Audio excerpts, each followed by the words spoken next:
आ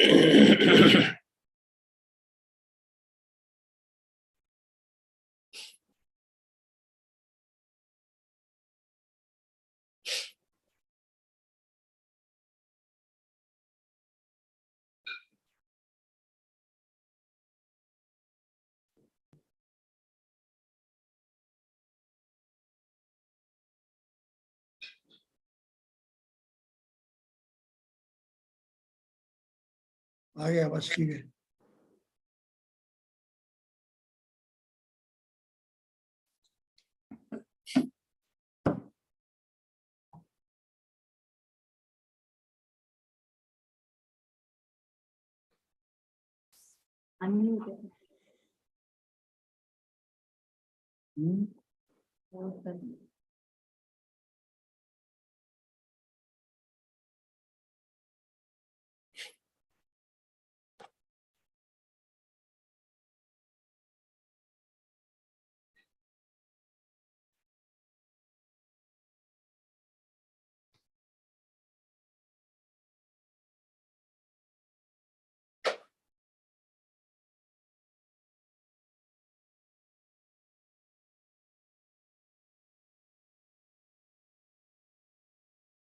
यहाँ से क्लिक है, हाँ ठीक है, फिर म्यूट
अब बोलो।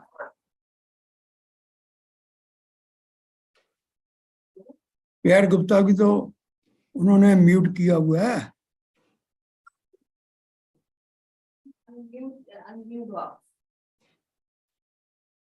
Gupta ji good morning. उनकी आवाज नहीं आएगी फिर।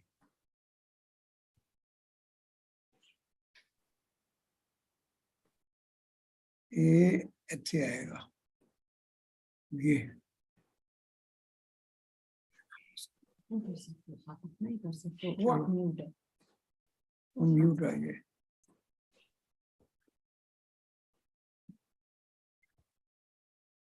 म्यूट करो।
Hello, good morning, everybody.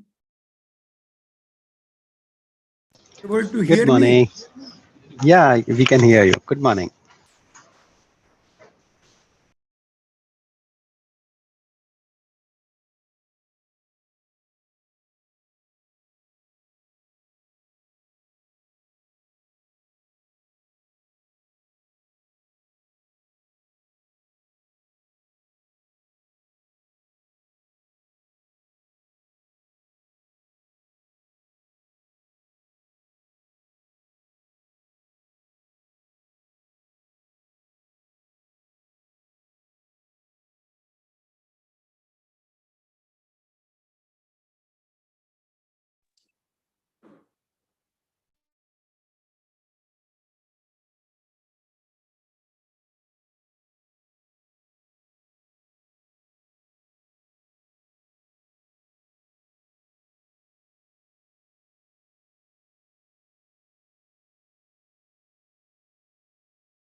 Thank you, sir and ma'am.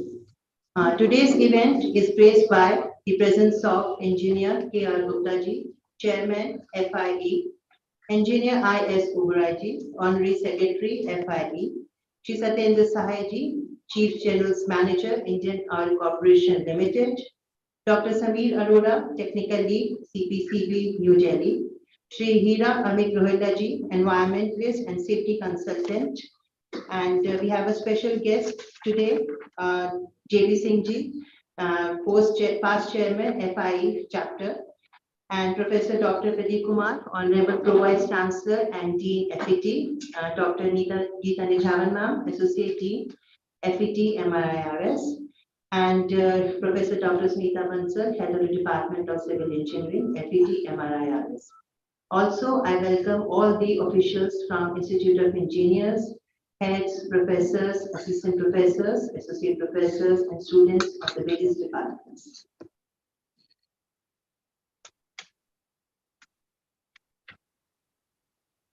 So today's program is going to be held in two phases. First, we are going to have the speaker session, and then we are going to conduct the facilitation ceremony for the students who have been awarded for the poster presentation. The various entries that had been received in the department has been portrayed on the board besides all of us. So after the event, I would appreciate if you please go and look into the posters and the strengths of the students. Now I would request Engineer JP Singh ji and Engineer IK Oberoi ji to kindly come on the dais and do the felicitation ceremony. Sir, please.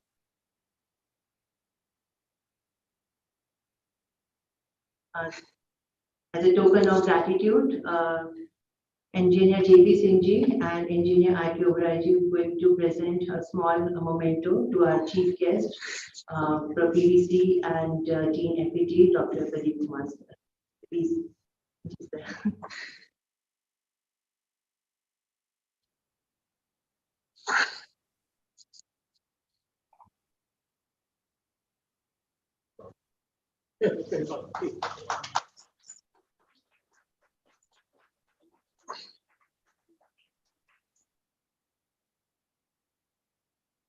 Thank you, sir. Now I would request the special guest of today's event, Professor Dr. Geeta Nijavan ma'am, to kindly come up on the dais, please, ma'am.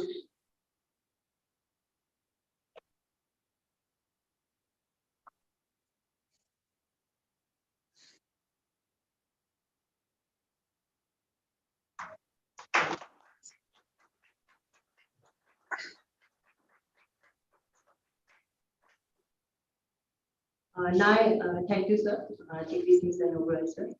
Now I would request Engineer Pradeep Malla sir to kindly. Please not yet. So please.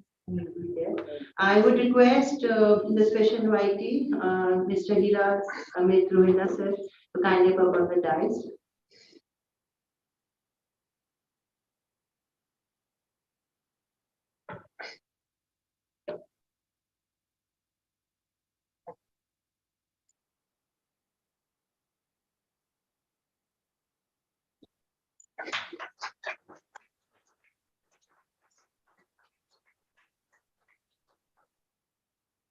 Thank you, sir.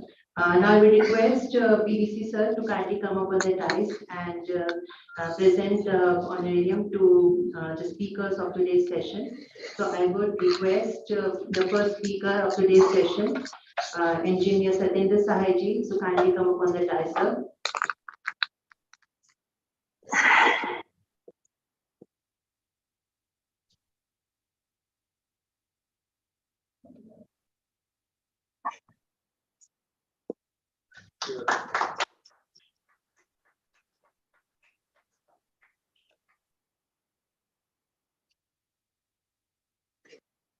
Now I would request the second speaker of today's session, Dr. Sameer Arora, to kindly come over the dais. I think clapping should be goes on, please. Thank you.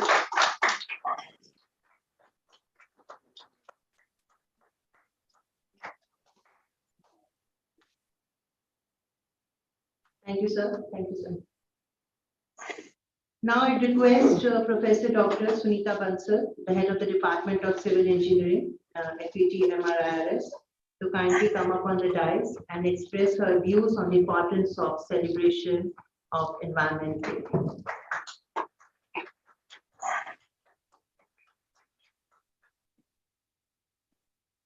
Thank you so much, Yaman. Good morning, everyone. On behalf of the Department of Civil Engineering, Faculty of Engineering and Technology, Manav Rachna National Institute of Research and Studies, I extend a very warm welcome to each one of you present here to the Environment Day celebrations 2023. We are actually honored to have such distinguished group of officials from Institution of Engineers joining us. Chairman, Engineer K.R. Gupta ji, he would be joining online.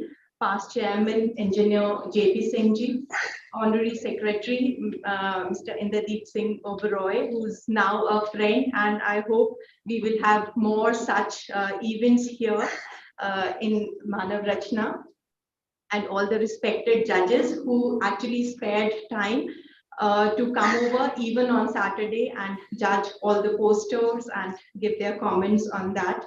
Thank you so much. So we extend a very warm welcome to the Chief General Manager, IOC, Mr. Satyendra Sahai. Thank you, sir, for sparing your valuable time and joining us here. Dr. Sameer from Central Pollution Control Board, and he's the one who's the technical lead in banning the single-use plastic all over the country. And maybe we'll achieve this target very soon, Sameer. Thanks so much. Hira Amit Rohila. Yes. And he's actually Amit Rohila, but he has his mother's name, Hira, as a prefix to his name. And he's leading a project on Mitti Ki Khushboo. And all these plants have been sponsored by him. And he's doing a great job in progressing this. And he himself would introduce his project with us. Thank you so much. And so the department welcomes you, our PVC, Dr. Pradeep Kumar, Dr. Geeta Nichavan, HOD, Leena ma'am, and everyone present here. Thank you so much for joining us. So it's the World Environment Day 2023, and I'm sure the celebrations should go on. The celebrations should go on. Maybe we celebrate. Date. Am I audible? कहते हैं engagement होता है ये अंडे से derived कोई protein अंडा तो नहीं बन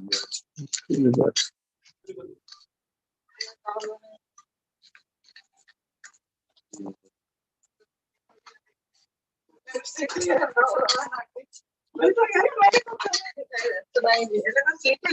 आवाज नहीं है.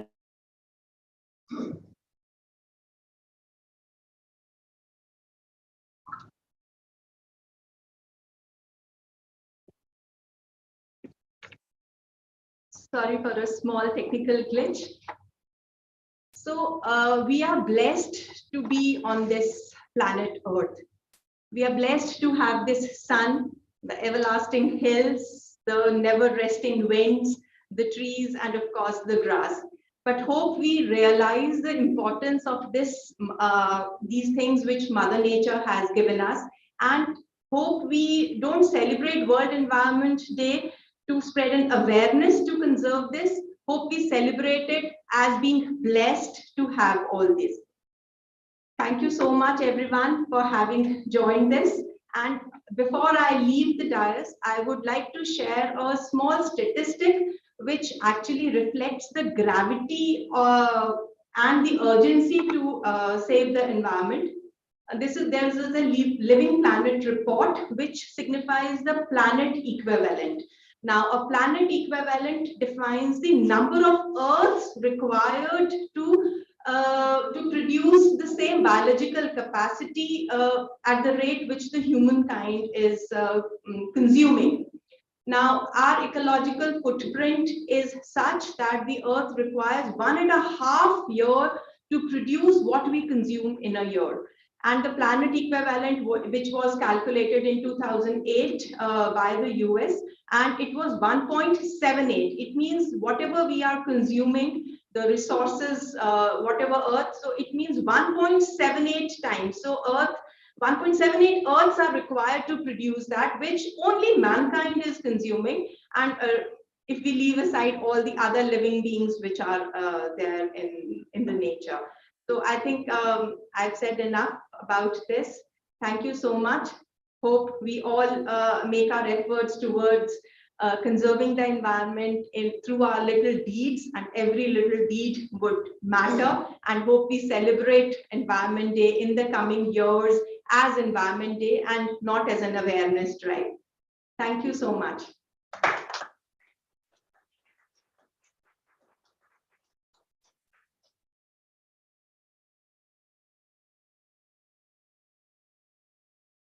Thank you, ma'am, for such an amazing information that you had presented in the last later part.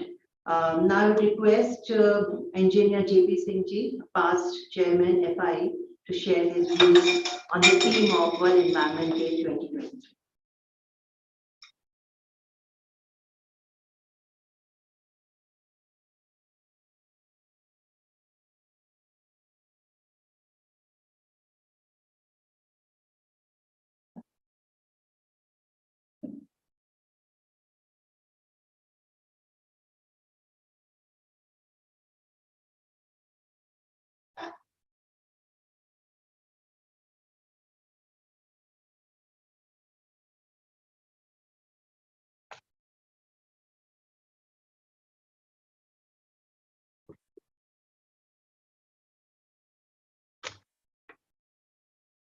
Good morning, everybody. Institute of Engineers, Faridabad. Welcome everybody here on the Environment Day 23, World Environment Day. And I especially welcome Professor Vice Chancellor Dr. Pradeep Kumar ji, Dr. Geeta Nijavan ji, Dr. Sunita Bansal ji, and special invitees, Dr. Hira Amrit Royala ji, and our speakers, Mr. Satendra Sahai from ISE and Dr. Samir Bharti. Welcome to all of you. The World Environment Day, we are celebrating year after year, and we try to bring a lot of awareness to this celebration of this day when we talk on this. But what happens that as our Mrs. Bansal, the Bansal have just now narrated that whatever we consume from the nature, we are not able to compensate that, and 1.78 time we are in fact we are consuming. But it is a very matter of concern. Today we are in big dilemma of how we will control this. Today itself, we are having a lot many actions by government, but it's very important also that every individual, every citizen, every person should also have its duty to do some of his job, what they can do. We all are knowing that there are many things which we do at home, we do on the road, we are doing every day, but we are not cautious and we are not at all taking the precaution on that. It's very, very important that all of us, those who are sitting here, must see that what you can do for the environment. That is very important. So therefore, every individual, unless is cautious and implements any government or any public sector or any private sector will not be able to form and control the environment. pollution is increasing day by day, and our life is becoming worse as far as day by day. People are getting sick on that, breathing problems, and so many things are going on. Therefore, I think it is our duty that we must in fact spread this message to everybody, whether your institute here or whatever social circle you have. You must do that. That's my message for today. And I hope that our speakers today will give more statistical data for in the environment and the pollution status and how they should be controlled in more detail. I welcome all of them and thank you very much for calling me on this message. Okay.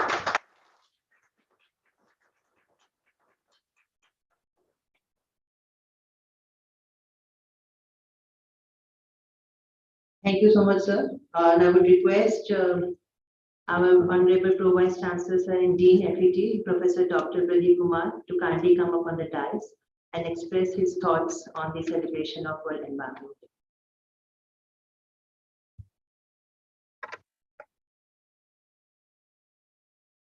Good morning, everyone.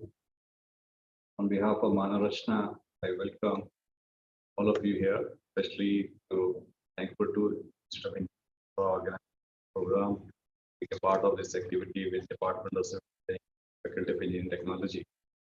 So we are here to celebrate the World Environment Day 2023.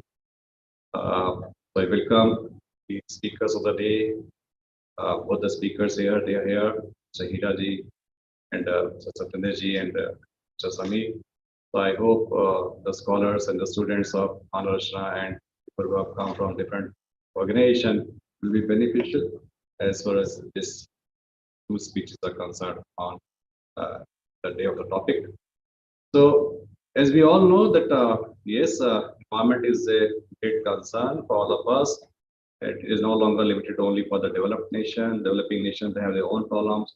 And there is a fight, everybody knows the developed nation, developing because we need to grow. So we need to grow, then we have to keep environmental concern also into the picture. So there's always a fight, an imbalance between the three P's: the planet, people, and the profit. So when we're talking the profit and the progress, you can say, and we need to work to make us develop. And the population is also another concern. The way population is expanding, especially the demand from the Asian countries, especially, there is the need some development, and we need to progress. So we need some help from the developed nations. So our nation should not be a dumping station where all the e-waste or other waste is dumped here. So we need technology. We need to learn the new technologies, new ideas, learn and relearn, so that how to tackle the waste, all kind of waste, which is polluting our environment. We need to find a solution, and it should be communicated to the next generation. So the next generation which is coming, they should not say that our ancestors, earlier generation, they have not done for us. Similarly, we have to keep in mind the 3 R's also. People are talking about the reuse, recycle, and reduce. So we need to reduce some carbon emission points where we can do. Technology is changing, but up to what extent we need to change the technology and whether we can reuse. These all are points which need to be debated and communicated to the next generation. In Manarashna, we are very conscious about the environment, and recently we got NAC A++ from the Ministry of Education, and especially in the area of water, we have done a lot of work. We have a dedicated center checking the water pollution. So Atal Bhujal Pariyojana is one thing where Manarashna has got sufficient fund of the tune of more than 10 crore, 11 crore. So working how in the neighborhood area, especially some areas in this part of Haryana, Palwal, Faridabad, Rewari, etc. Our team, Dr. Saha, Dr. Mukherjee, and the team members, they are working day and night, providing a solution, working with the government of India, working with the government of Haryana also, and finding a solution how we can help the farmers, especially when the water is polluted by the industry and the. So environment, when you talk about, it is not limited to only one particular area. Environment is many areas, many concerns are there. I'm happy to know that today we will talk about how the plastic is involved and how we can think about how it can reduce the pollution by carefully using the plastic. So nice day will be here, I hope. And once again, thank you everyone for joining. Thank you.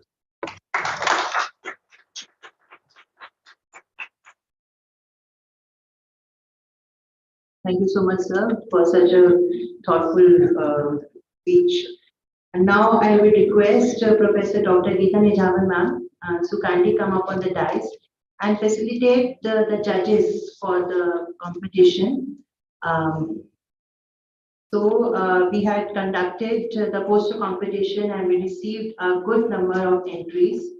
And the judges of the event, I would request the 3 judges for the event to kindly come up with the dais, ma'am.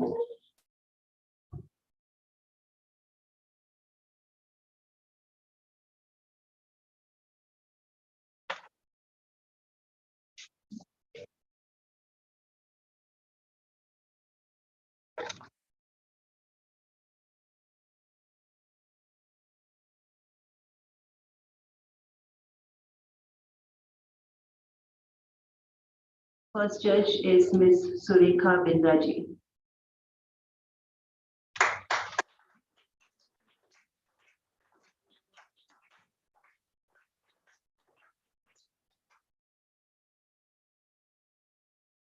And the second judge of the event is Ms. Sandeep Kaur Oberoi.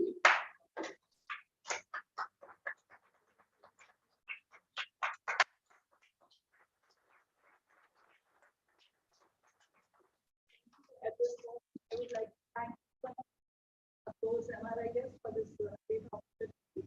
But then having put it right now in the itself, all said and done, it actually the buck stops at the point that it all begins with me. I should that I want to speak actually. It begins with the everyday activity we talk about rather than the celebrations or any other major thing. It should what I can do and what I begin with when I begin my day. So then only I think it's more participating.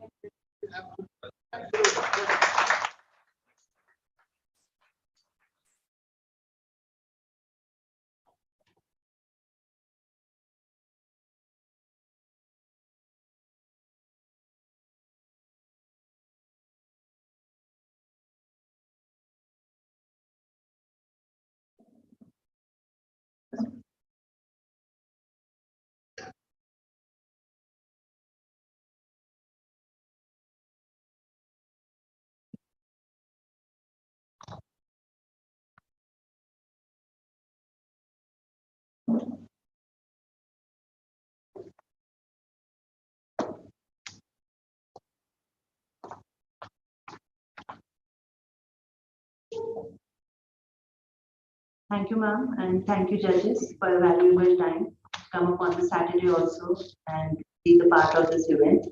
And I would request Engineer IS Oberoi sir to kindly come on the dais and put up on views on the world environment.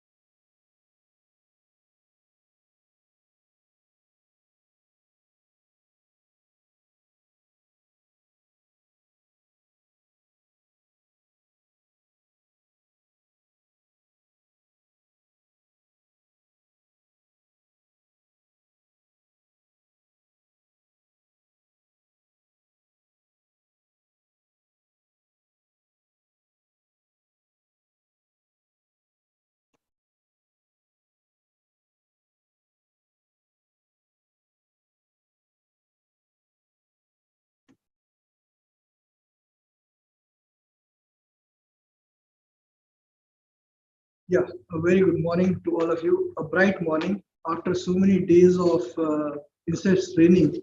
And I was just seeing the AQI today of Faridabad. It was 50. So it's really good that after so many days of darkness, pollution, we got 50, right? Still, it is moderate. So it is not good, but still we have that day. Talking about Environment Day, I would not speak more about Environment Day today because we've got wonderful speakers here. Just talking about the theme is plastic pollution. And I really would like to congratulate Manav Rachna, because I was seeing that out here in the water bottles are also not plastic.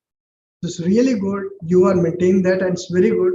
I also carry my own water. I don't depend upon the plastic bottles. So I think that's everyone can take a pledge, do something for the environment. Now, talking about today's event and all, I would like to brief about IEI. What is IEI all about and what we are trying to do? We are our largest multidisciplinary professional body. We have our headquarters in Kolkata, and we have been awarded a Royal Charter. The Royal Charter is one of the very few institutions which have been awarded Royal Charters. This is 100-year-old organization, and we were given this Royal Charter in 1935 by His Majesty when English people were here. And we are now administered by National Council, which is governed by the President, as it said. This is the Royal Charter which I was referring to. It was the main objective was to promote advancement of engineering and science and exchanging the information. Because normal, what happens in engineering, whatever we do, the exchange of information is very important between the associations, between the institutions. So this is what is Royal Charter all about. We have our various services, like we promote general advancement of engineering and application. We also give certificate of competence like INT, PE, Professional Engineer Certificate, Chartered Engineer Certificates. We promote study through R&D activities. We encourage and elevate the technical knowledge and practice of individuals through scholarships, which we are already doing in very many institutions. We were doing pioneer activities for providing non-formal education through AMI. Currently, it is under consideration by Government of India. We keep on organizing seminars, workshops to promote knowledge among the engineers, engineers fraternity, and we are a major bridge between academia and industries. So that's more important for us. Talking about our Faridabad Center, we have so many centers across the country, and we also have overseas chapters. We are doing every bit of our duty to disseminate engineering knowledge, the technical advancement to all. We also have bilateral relations with various countries and various institutions across the country, across the globe, and we have various chapters, overseas chapters in Qatar. We have in other countries, and we try to work on a system that whatever advancement is going on in West or in East are exchanged.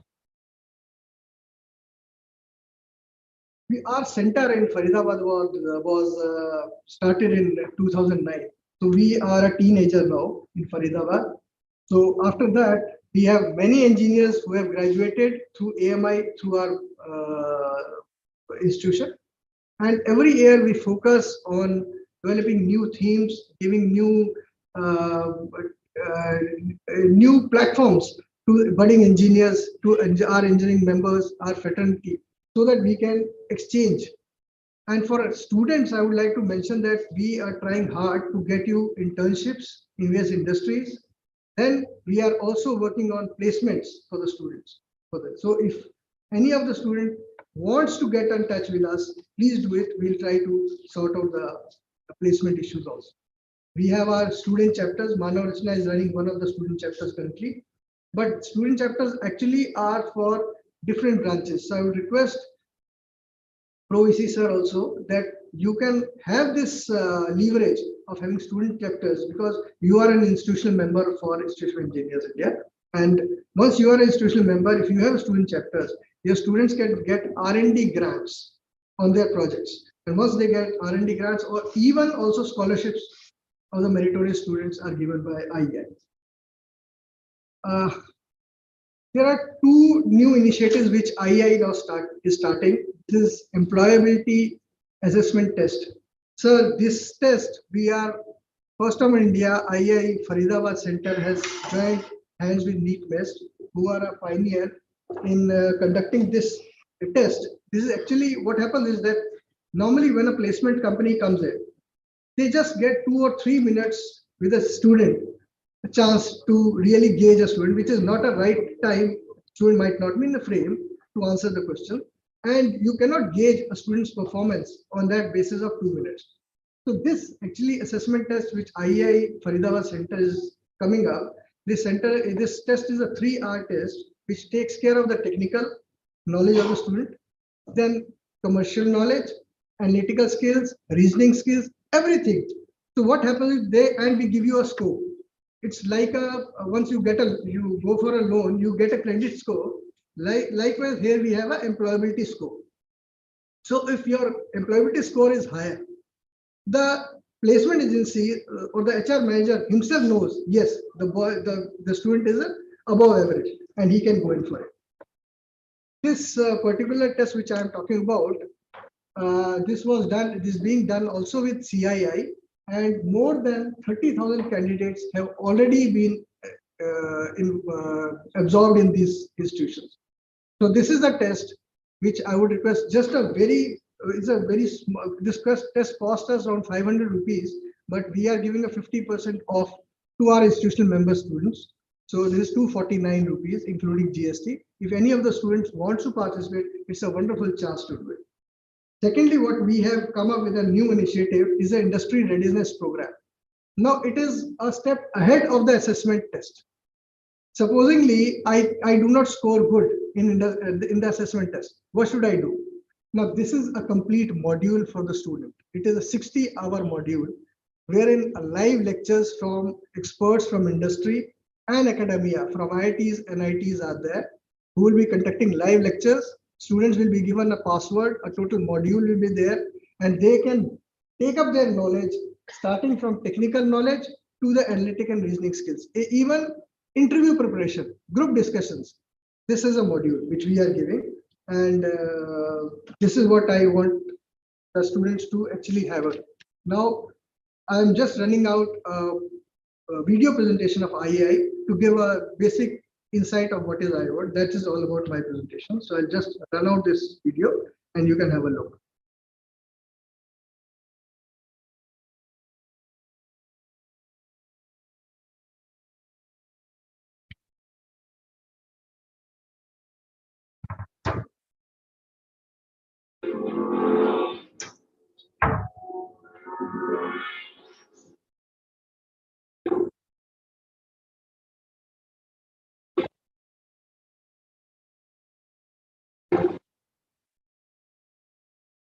In ancient age, man was ignorant about science and technology. That was a joyful moment when fire was discovered. Man made indigenous weapons to protect his life. Indigenous weed was discovered. This discovery did not satisfy the hunger of invention. Speedier transportation was invented. In the present era, scientists get various information of space through satellite technology. During the First World War and immediately after the war, engineering activities took a positive shape in India. Significant number of engineers were graduating from established engineering colleges at a time when significant number of Indian and British engineers were engaged in the country in different capacities for infrastructural development. The government of India formed an industrial commission under the chairmanship of Sir Thomas Holland, the then Commerce member of the government of India. He strongly recommended the establishment of an institution of engineers to play the important role of various developmental activities. On the basis of the recommendation, an organizing committee was proposed for formation of Indian Society of Engineers under the chairmanship of Sir Thomas Holland. The movement gained momentum. The memorandum of association, articles, and bylaws were presented, and the name of the society was changed from Indian Society of Engineers to the Institution of Engineers, India.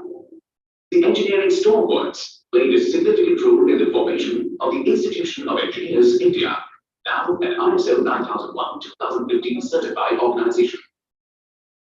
Sir Thomas R.J. Ward became the first president of the Institution of Engineers, India. The first AGM was chaired by Sir R. Mukherjee, inaugural president of the Institution of Engineers, India, and performed by His Excellency Lord Chelmsford, the then Viceroy and Governor General of India. institution was formally inaugurated on 23rd February 1921 in the hall of Asiatic Society of Bengal. On 9 September 1935, Royal Charter was granted to the institution at the court of His Majesty, King and Emperor George V. The members of the institution obtained the right to use the title Chartered Engineer after their names. This was an outstanding event in the history of the institution.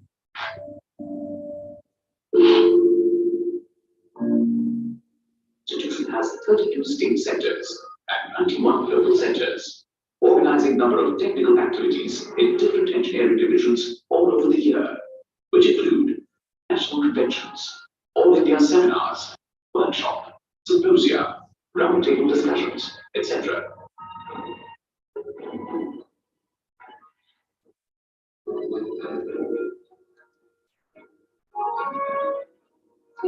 The institution groups its members into 15 engineering divisions for better performance, namely agriculture, architectural, aerospace, chemical, computer, civil, electrical, electronics and telecommunication, environmental, mechanical, metallurgical and materials, mining, marine, production, and textile. Further, 6 autonomous fora and 1 organ were established with the objective to extend vast resource of knowledge and expertise in framing policies, acts, and regulations related to engineering profession. There are 6 autonomous fora and 1 organ, namely Rural Development Forum, Sustainable Development Forum, Water Management Forum, National Design and Research Forum, Safety and Quality Forum, National Skill Development Forum, and Engineering Staff College of India. The national fora address specific areas of interest for all emerging activities of the institution in development of the nation. These activities are further diversified in search of new avenues of service in the context of socially oriented R&D activities. During this journey of 9 decades, the institution has already overcome many hurdles and achieved a lot of success. In present era, continuous advancement in the field of science and technology has made the tasks very challenging. The Institution of Engineers India has taken up the challenge firmly and wisely for the development of the society and overall nation building.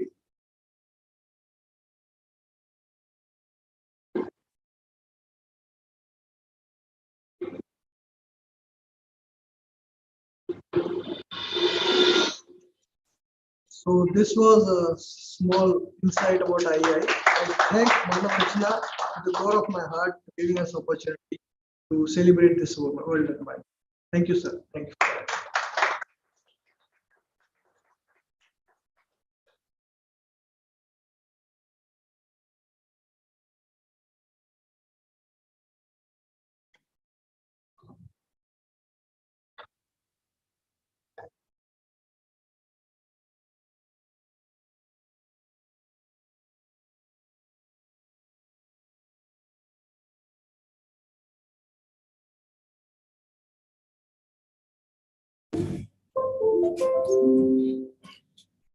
As a famous quote says, your now is not going to be your forever if you do not take care of the environment you're a part of. Everyone must take care and contribute in saving the environment and beat plastic pollution with all the little measures and practices from our side. In continuation with the same, I would like to call our first speaker, Shri Satyendra Sai ji. Shri Satyendra Sai is currently serving as a Chief General Manager in Indian Oil Corporation Limited, starting a chemical recycling of polyester base to DMT MEG 37 years back. Petrochemicals and petroleum industry background is driving into circular economy of energy and plastics. As a Chief General Manager in Indian Oil Operation, he is responsible for providing solutions and transformations in the areas of fuel, lubes, and circular economy to the national accounts. Erstwhile, he held portfolios of petrochemicals and recyclates in regional, national, and overseas market for gaining leads in sales and marketing, technical services, supply chain, distribution channel, and economic strategic studies. He has been a prolific speaker in several national and global platforms while practicing sustainable climate change initiatives to accomplish SDGs. He has been the team leads in architect and implementation of national initiatives with 2G ethanol from paddy suckle, biogas programs, biodiesel from used cooking oil, plastics neutrality, etc. He is in consultant committee of CPCB, MOES on EPR, and member of governing body of Indian Institute of Packaging. With a warm welcome, I think the clap should go on. We should give a warm welcome to the Sri.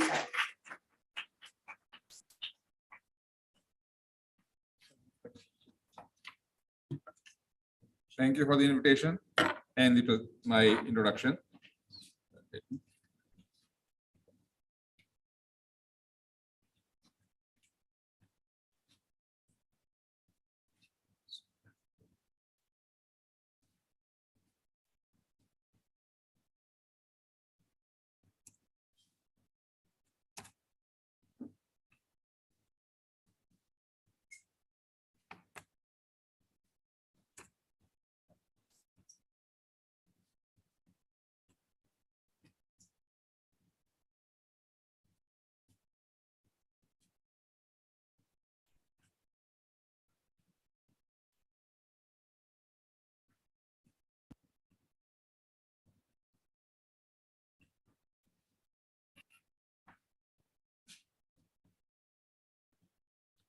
A very special day, is a very special venue and very special audience.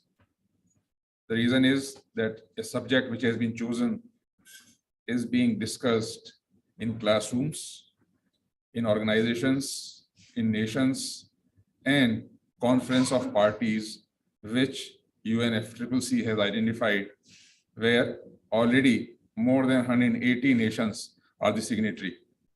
So it's a very special subject, and the subject cannot be kept away from the engineers.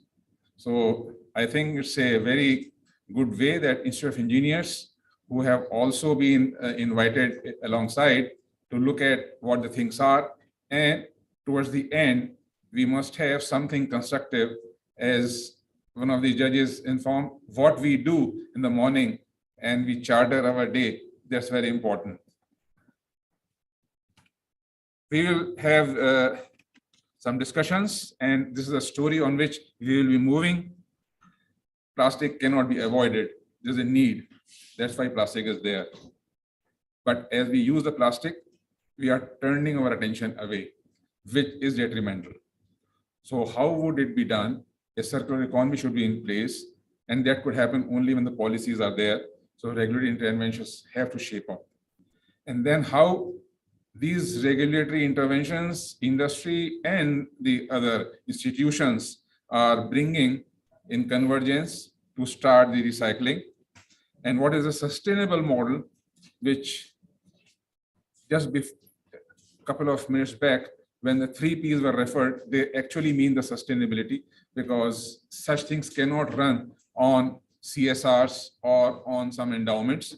They must be self-propelling. So what is a sustainable way of doing the business? And in the end, what are the few obstacles, how they are resolved?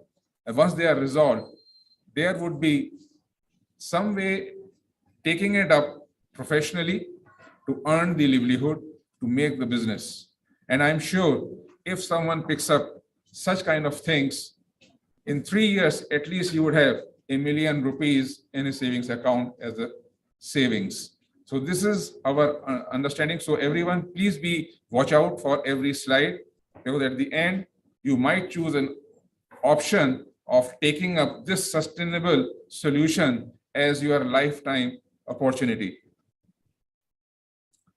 Though the subject is little dull, when we are saying few things are bad in life, and we are already exhausted the resources which Earth is generating, yet Lindsay Vonn, she is not at all connected with what we are discussing, but she is very well connected with the thought process.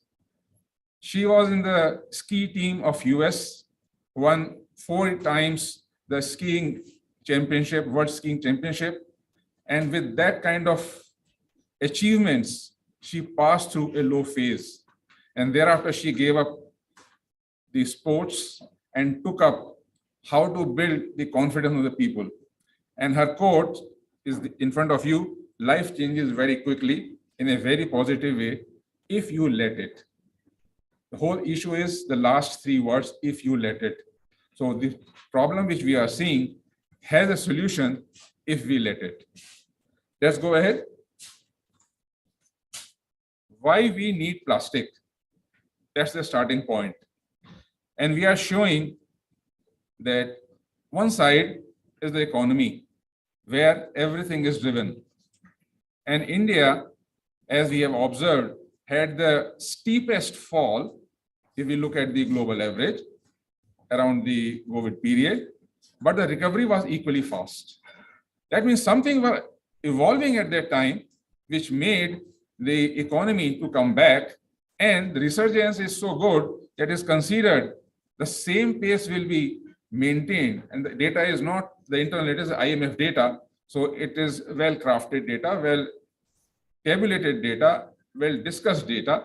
So we will not dispute on the data, but it definitely says that we are going to follow a very strong economy henceforth. Once the economy is rising, and we also look up several statements which have become the mission programs, and many organizations, nation as a whole is working towards it, is a $5 trillion economy by 25. So that also adds to all these concepts where we are going to take ourselves 3 years down the line. Once we are taking it there, how is the plastics and the economy are connected? This is very important to understand that plastics have changed the world, and the growth in the world has seen a drastic improvement ever since plastics came in. Of course, plastics came in for bad reason, and it was for the wartime. The polyethylene was produced to have something which is connected with the war. It's very intriguing, but it's correct. So in earlier parts of our civilization, the might is right was even seen in evolution of the plastics. So whoever has the technology, whoever has something unique has advanced. So plastics played its role to gear drive the economy, to win the wars, etc. So if you look at in this graph, there's a correlation. On the left side is India, where the economy is connected with the consumption of the plastics. Leaving one phase, 2000-2004, you would find everywhere, if the GDP is increasing, equally strong is the demand of the plastics. And if you evaluate the resurgence of the economy in 2020-21, also gave a lot of push to the use of plastics. Without plastic, it was very difficult to fight COVID. You must have seen how we were covering ourselves, how we were distancing the things. Even very easy to say to stop using PET bottles, but it's very difficult if the blood sachet is made of plastics. So if we can manage the blood sachet, it is quite ridiculous to say that we cannot manage a PET bottle. It's something which is internal, which is something wrong in us, which made PET bottle to become something which made everyone to discuss about. But fortunately, the PET bottle recycling is one of the highest in the world. The recycling rate of the PET is highest in the world in India, and it's a considerable job. And I don't see that you would find PET bottles littered here and there. So this is the first sign that you are finding the PET recycling becoming so strong as an economic multiplier, which has helped on the plus sides of post-consumer. Now look at the right side, which also connects our thoughts with rising economy. India per capita consumption, 6, 9, 12. There are 3 stages which are compared with the nearest economy which India is looking up, which is still 2.5 times of our size. is having 31, 45, 82 kg per capita. That means we have to really start closing by 2030. If we want to beat China, our consumption of the plastics would somewhere go alongside. If we are going to increase the plastic consumption, if we are going to boost our lifestyle in such a way that plastic will be in thing of our day-to-day life, then what next? So the correlation and the influencers are well described. They are just for pushing your ideas that they are there. Without them, we cannot live. Without that, economy cannot drive. So somewhere it has to be a convergence of where we have to be, to use it or not to use it. In fact, use and misuse, they are the two connotations on which we have to really look forward, that misuse should be avoided instead of the use. If the requirement is going to be so high by 2030, then do we have sufficient plastics which will support the growth of economy? That's the first thing. As Dr. Kumar said, profit would come from the business. If we have the material, then only the business would grow.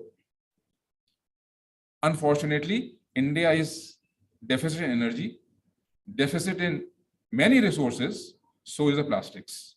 So this graph shows you how things are, and the polymer demand in 22 is 17 million ton, which is going to rise by 2040 to 76 million ton. These are the estimates based on my previous slide. As we move on the economy, these are the likely requirements of the plastic to sustain our industry. To meet out this, there is a CAGR demand from 2020 to 2040, which indicates supply-demand gap. I hope you understand 2 carbon, 3 carbon polymers. So these are the size of the spheres which indicates the industry size, and its position shows how much deficit or surplus we are. Everywhere we are in the deficit. If we are in the deficit, we need to get through imports. But import is not the solution to run our own industry. We already have so much of import as a curse, which we have some way mitigated and moving forward to become a surplus country. So if this is a question here, where would the factors come which will help to move on? Has to come from somewhere. Another slide to substantiate. In 2014, this is a global picture on the top. 2 barrels are shown, 2014 and 2050 barrels, where the oil and petrochemical correlation is shown. So in 2014, only 6% is the plastic share in the total oil basket, and it's going to rise to 20%. Why is it? Because at that time, you require a stronger economies, and stronger economies requiring more plastics. So even the oil has to deliver more plastics to sustain the requirements of the society, of the industry. Looking to India's situation, industry in India in 15 was 13.5 million tons, which went in 5 years to 22, nearly 1.5 times jump. And this period obviously is not a very striking period. We were doing the Swachh Bharat, many correction programs, etc., etc. If you look at demonetization, so it was sort of a dampener to the industry, yet the growth has been visible. Per capita consumption in 15 was 11 kg, and it is expected to be 20 kg, almost double. So what we are going to consume in next 6-7 years is where we finally lead to more of the chaos which we are going to discuss. If we compare it with the oil consumption growth, that's only very small, 4% versus double-digit growths. So there is something that oil will not deliver you as much plastics that is required. So where would the plastics come from? How would you drive your economy to sustain the high lifestyles and the requirements of the society? Now comes the problem. I have fast forwarded. You have so much of plastics, and plastics is showing its colors, good plastic, bad plastic, recyclable, non-recyclable, all part of it. Now from here, we have to move forward, where to take the plastics products towards the end use, or towards its reuse, or towards recycling. This is a scenario.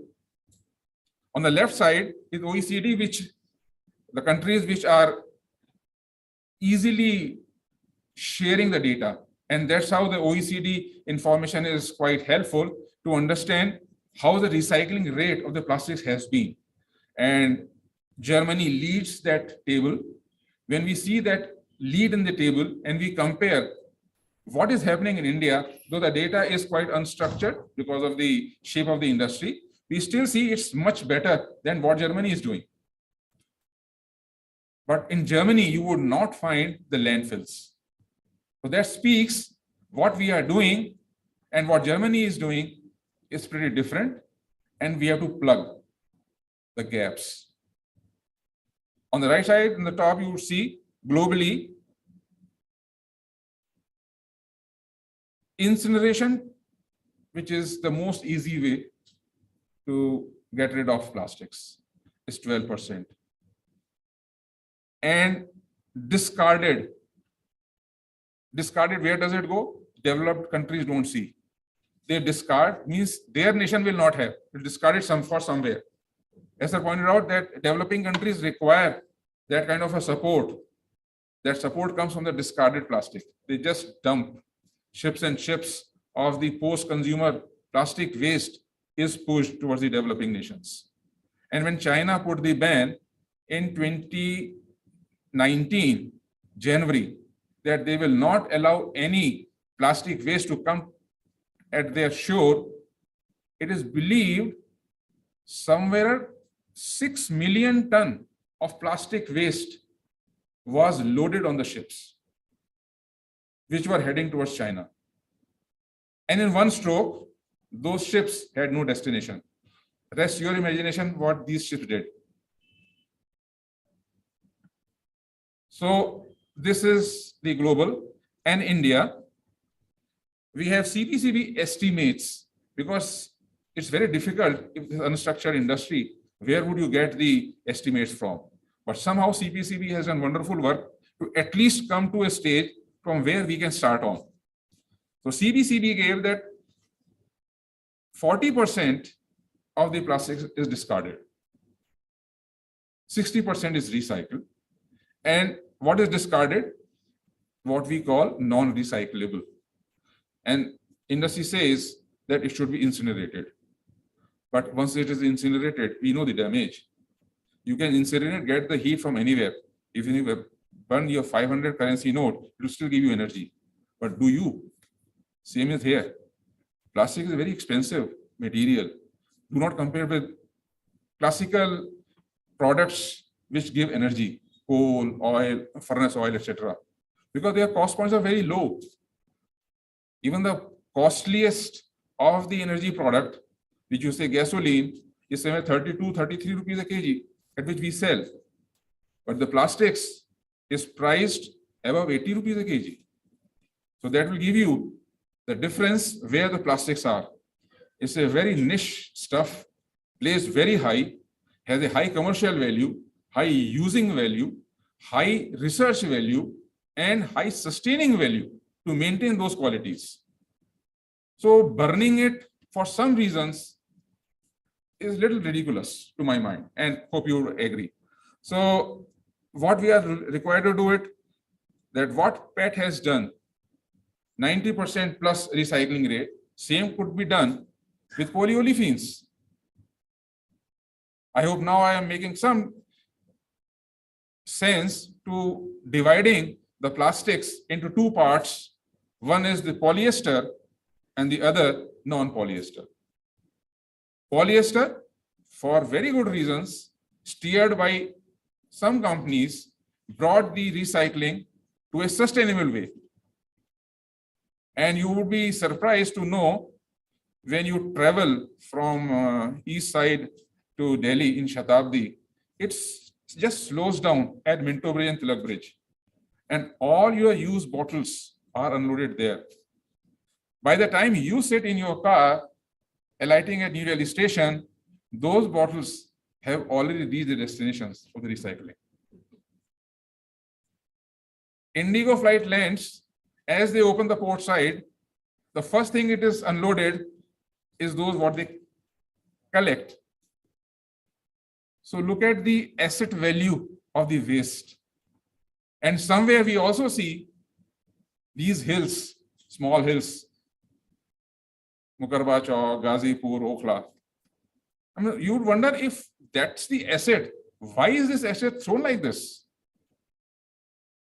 I hope I'm making sense and pushing something in your mind where we would go then. So this is the bad plastic story. What is a bad plastic? Chips, confectionery bags. Just imagine the chip, the Lay's is on the shelf. You gladly pick the stuff.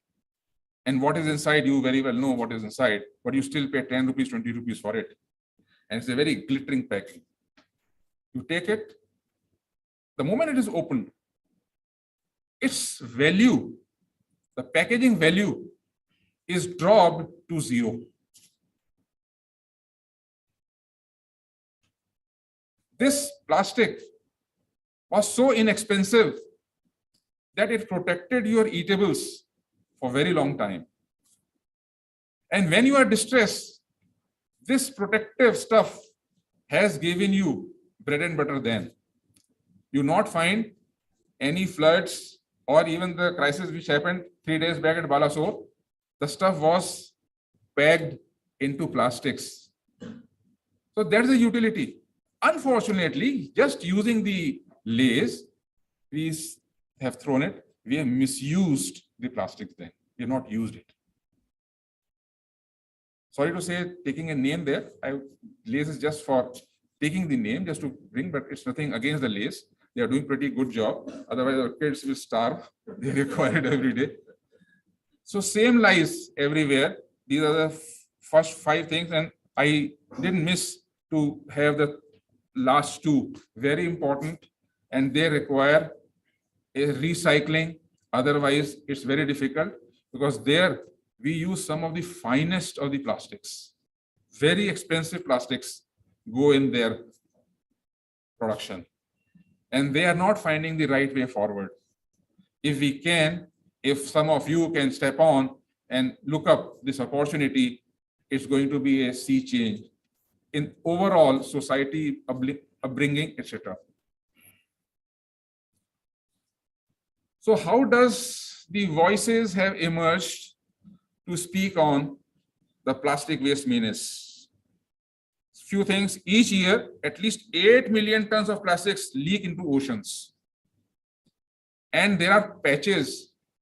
The patches which is closest to India is 1200 nautical mile south of India, and its size is almost equal to Australia.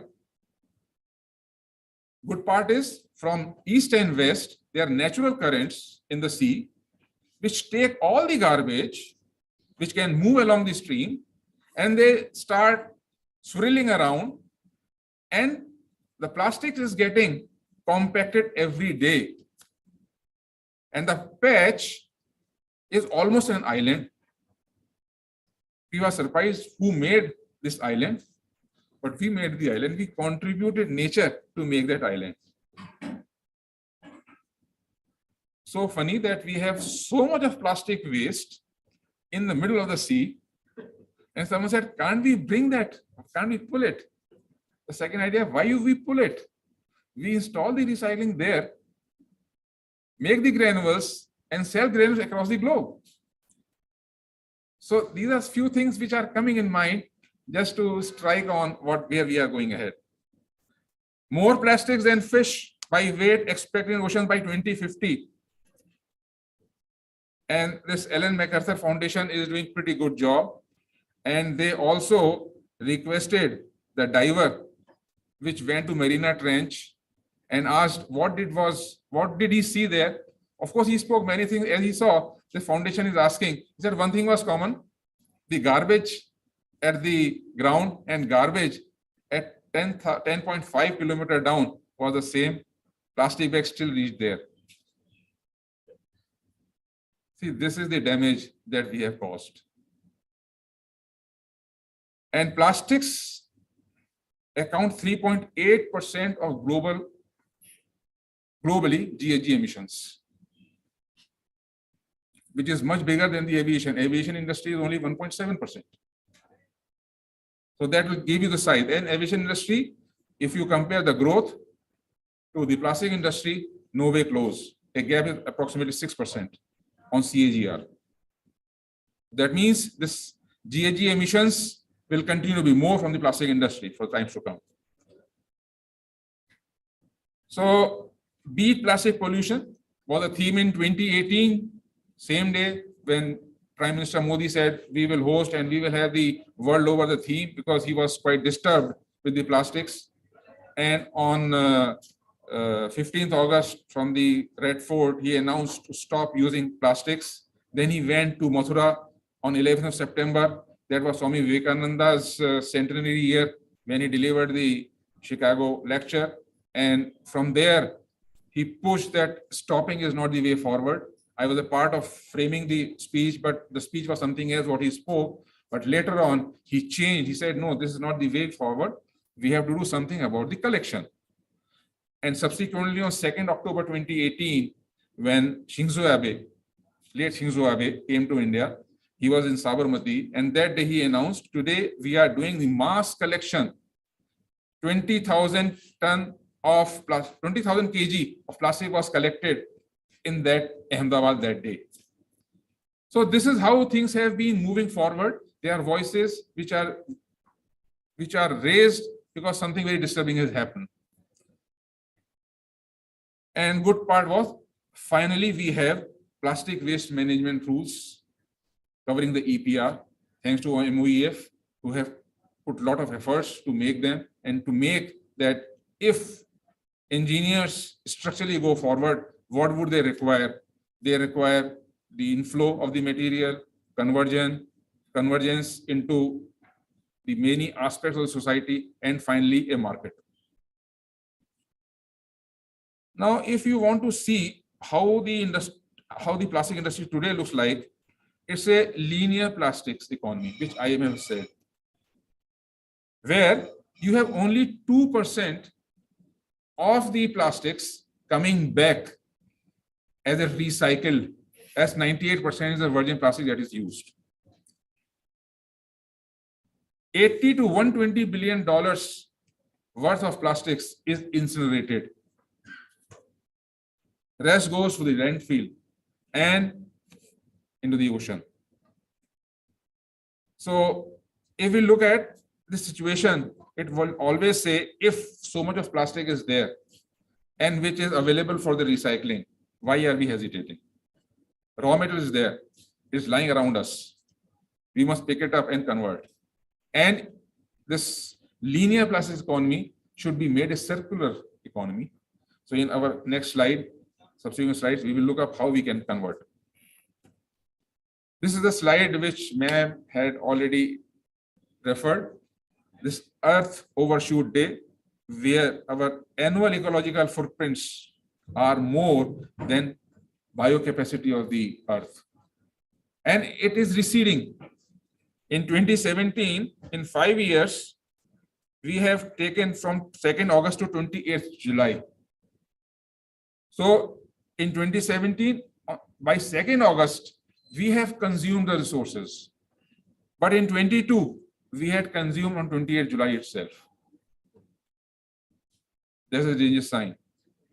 And the graph is indicating what we should do. If we are going as it is by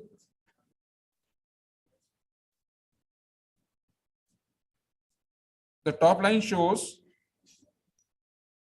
where we would be by 2030, and we would require 2 Earths by 2030. But the idea is where we are all meeting, COP26, now going for COP27, that to delay the Earth Overshoot Day, and 2030 should not be before September 16. So this is the stress on the technical side to arrest greenhouse gas emissions. And one of the ways to handle plastics intelligently to reduce the greenhouse gas emissions. Just an example, a PE bottle, typical polyethylene bottle, Harpic, etc., are all polyethylene bottles. So it has a cap, it has a body. So 400 plus megajoule per 100 units are used for its production. Then it's molded, this polyethylene as a raw material. Now it has to be molded in the shape. Then manufacturing of the bottle. Then it's transportation. Then if it is stuff which is to be refrigerated, you cool it. And then you consume it. After it, it is disposed. If after disposal, if you are recovering, you are justifying the first 4 stages. If you haven't, the first 4 stages contribute negatively into the atmosphere, which is detrimental to us. So idea is that pink stuff which is shown there, potentially recoverable energy. The energy, that doesn't mean that we are only recovering calories, we are recovering the material. Metal itself is energy. So you have to recover the material because you cannot recover energy like this. It has to come some way. And through circular economy, we will displace the virgin plastic which is coming from the oil. So we displace the consumption of the oil through some route which makes the economics workable. And the engineers would question whether there is anything which could be substantiated. There are 2 parts of the same story which is just said.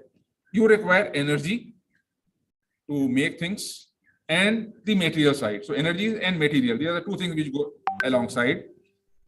In the first column, production of 1 ton of HDP granules, virgin versus recycled, that is compared, you would find a drastic difference.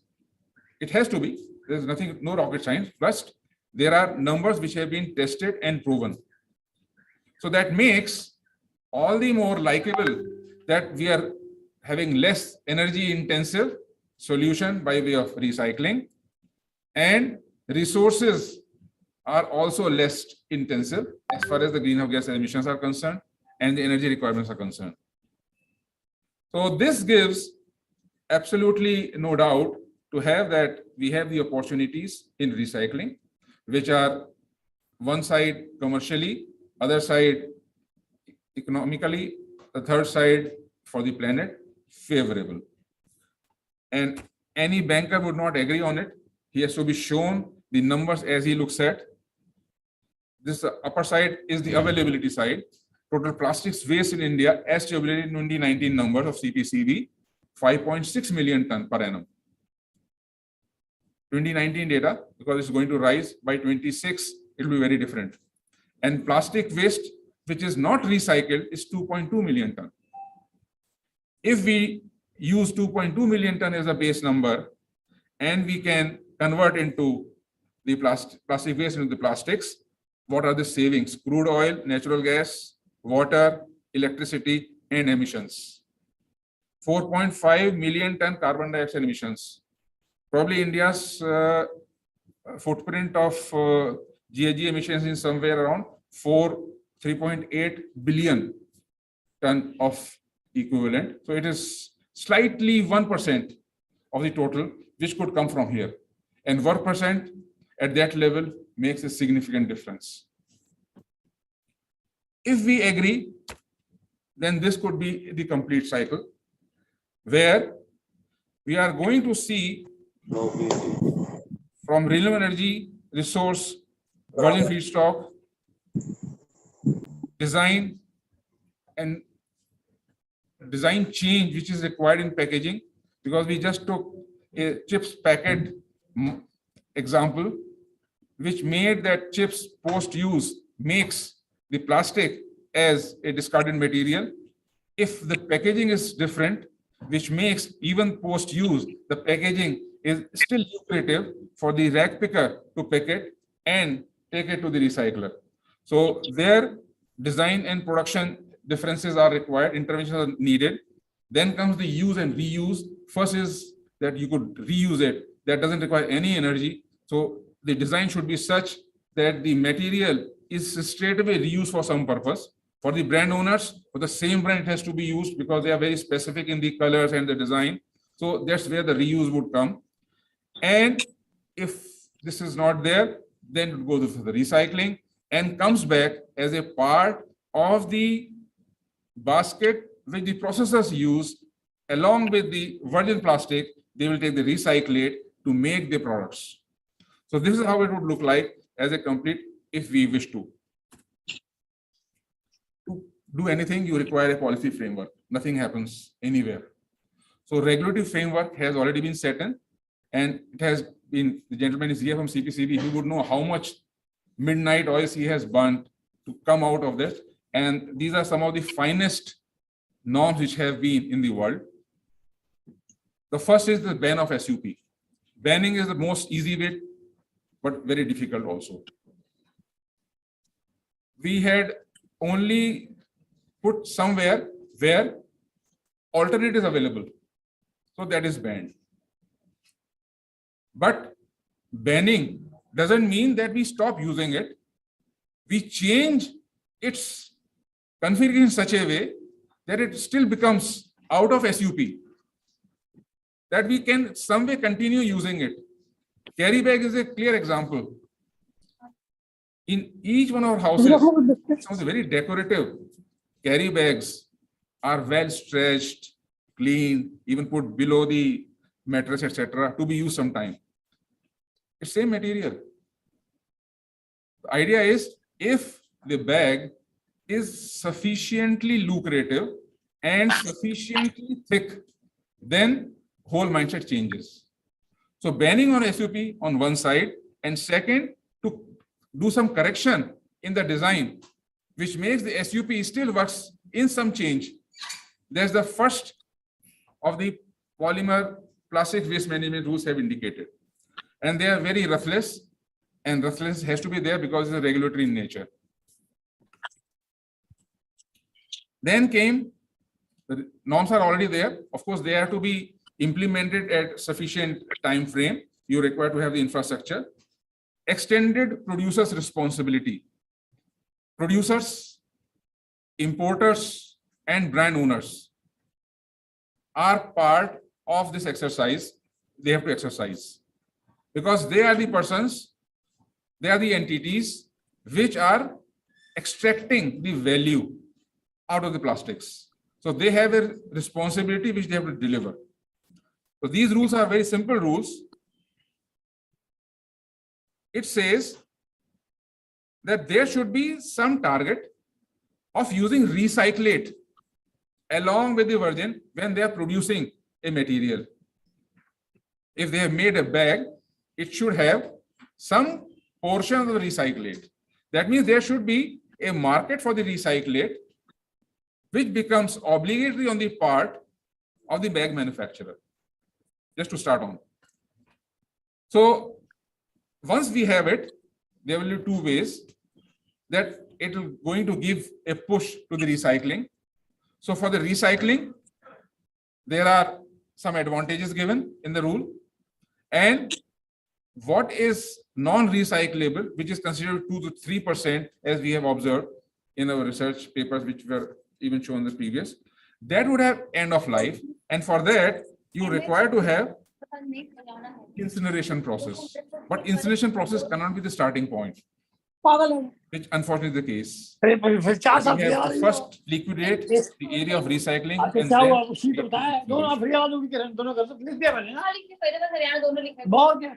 then use of recycled content, as I just informed you. And it's going to be at different percentages for different industry segments and different type of brand owners.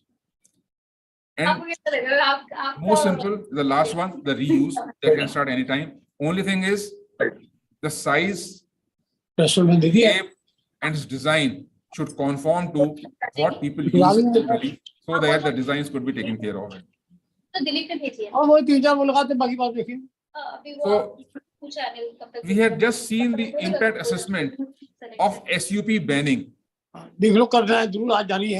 And if you see the last 3 rows, that will give you sufficient. We are comparing February 22 is a notification on extended producer responsibility, and July 22 ban on single-use plastics.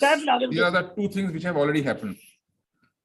So 2 situations are being looked at, 2030 and 2040. Where would the recyclate demand or the virgin plastic demand come from? I would like to show you, can I see the cursor here? I show you here. 2030 plastics demand 31 million ton. Total petrochemicals 55 million ton. And what? SUP contribute this much. So this is out of the circulation. And then they are required to be filled up by recyclates. So the net demand is 26 million ton and total 49 million ton by 2030. And the previous slide, just connect. Where is the availability in India? We require to consume 49 million ton by end of 2030, but we are not producing 3/4 of it. That means there is lot of stress, lot of encouragement for the recyclates to build up. This 4234 is a number which we have assessed by the projects, by the ideas, by whatever banking support, regulatory support is giving. So if there is some drive, some thrive to increase, then only the demand could be met then. Otherwise, we will be pushed down to rise to the levels of economy which we have to operate. If someone says, no, we want to reduce this, yes, you can, but be careful, you will sacrifice your national economy. It will not be $8 trillion or $12 trillion what we are expecting to beat by 2035, China. So we have to do something here. And good part is, it's not coming from anything where we are exploiting the mother nature. We are just changing our ways of doing business, getting more money through recycling, through reshaping, through redesign, etc. And 2040 numbers are still astronomical. If I look at from the industry, it's not feasible unless we have a very structured recycling. In 2030, 2040, only it is doubled, while it should go at least 10 times in 10 years, because regulatory interventions are at peak, they will drive. And someone like the people who are in this room would see an opportunity to move forward. What was the problem? These are the problems. Just I want to bring to your notice that it's nothing wrong in the plastics. It's the way we have developed ourselves. Only 70% of the plastics is collected informal recycling. So rest is formal cycling. So majority, if you look at, is where the problem lies. If it is informal sector, there is no norms of tax, all taxes are evaded. There are no PF deduction. Then nothing which is, it's just a jungle raj. So if 70% jungle raj, we can't look at the industry to move on. There's a problem. Then unscientific segregation. We require polypropylene while it is adulterated with so many things. It's not only segregation, even the design matters. It's not a single polymer packaging. It has PET, it has PP, it has PE, it has even nylon. It becomes so cumbersome to separate. So the design also plays a role. I'm not denying it. But at the segregation stage, it's all unscientific. It's not the way industrial material should be segregated. Then informal recycling, which we have been seeing.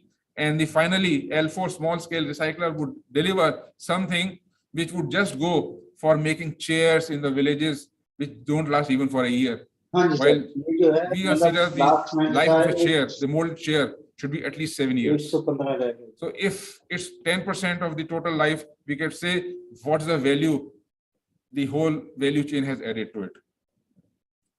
Another photograph, and this photograph was taken by a friend of mine who had then circulated to Twitter, etc. And the person was asked, your photograph would go to US and will get you some good machines. That's why he agreed on getting this picture.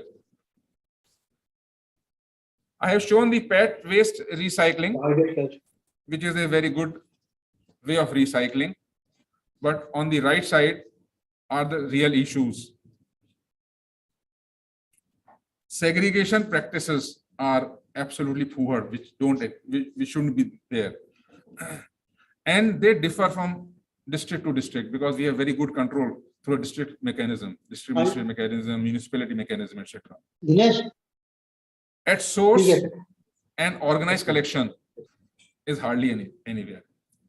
Adoption of technology, almost zero.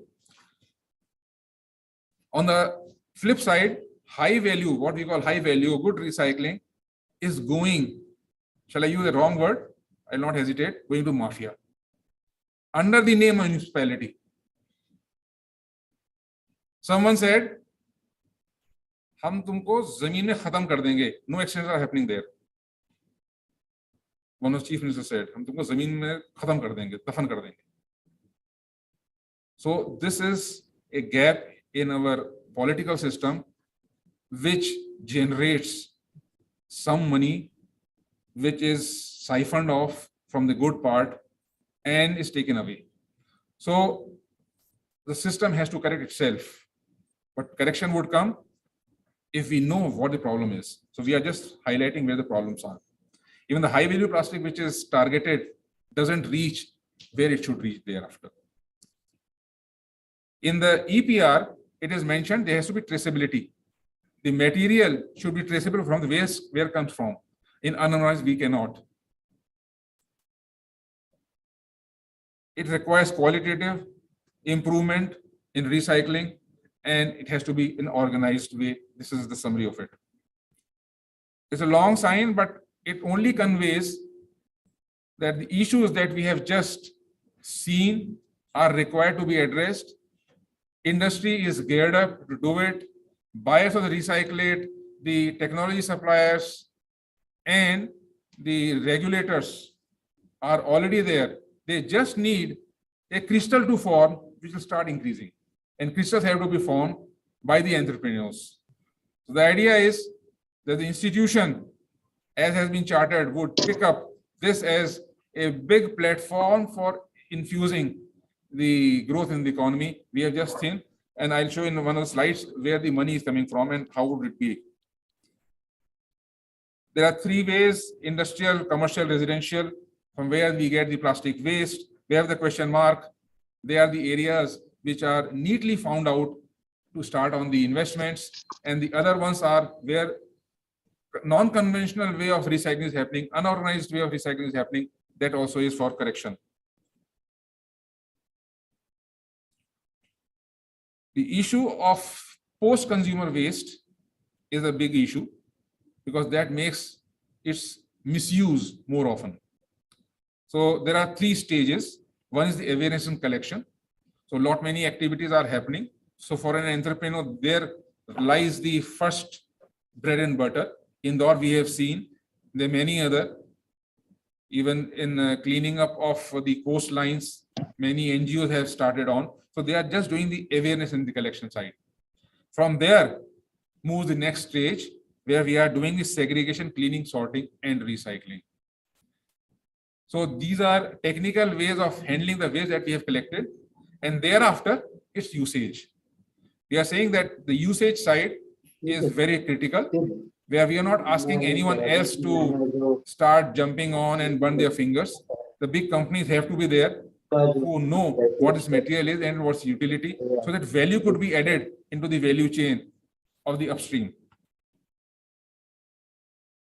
And some of the applications of the recycling that we have already started working on with Ministry of Road Transport and Highways to have the restyled way of constructing the road, not the laying of the road. That's not the area that we are looking at, but constructing the road where you require geotextiles to be laid. Why should it come from the virgin plastic? Because we are not seeing it, it's just buried, and the recyclate is rather more strong than the virgin plastic. So it will be laid in the geotextile. The life of the highway will be more. It will give better return on investment. We have discussed with border road organizations who are constructing roads at 13,000 feet, which is going to take 70 tonners on it. And the roads that we construct here cannot have that kind of load carrying capacity. So there, again, we are asking the recyclates to be pushed there. So a lot of opportunities are there where a recyclate could be absorbed very well in the economy. And these are the applications which are unheard of. And when we are reaching to $8 trillion economy, these are the ways where the per capita consumption is going to rise. We'll not be having enough of stools, benches to be made, but we will have the infrastructure which is required for the economy to be there. Just a slide on how wishful thinking it is. 5.6 million ton of waste, 2.3 is just left. It's there for use, and that could be converted by way of recycling and subsequently by compounding. Because the recyclate many times finds a difficulty in making the application, then it's upcycled, made in form of compound by some additions. So there are two phases. So that's how it would be. And in the bottom slide, on the left side, we are showing the quantity, 2 years and 5 years. How would, if we start today, how would it look like? Numbers are little discouraging, but they are discouraging because environment is not conducive.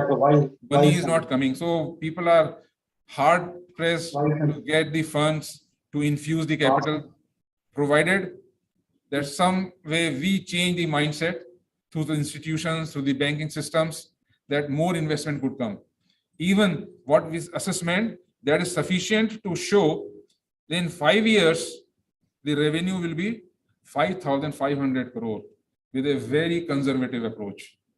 And for 5,500 crore, just look at how many agencies would then be involved in total value chain. And everything would then be earning the GST. So government is very keen to see that this industry has to grow.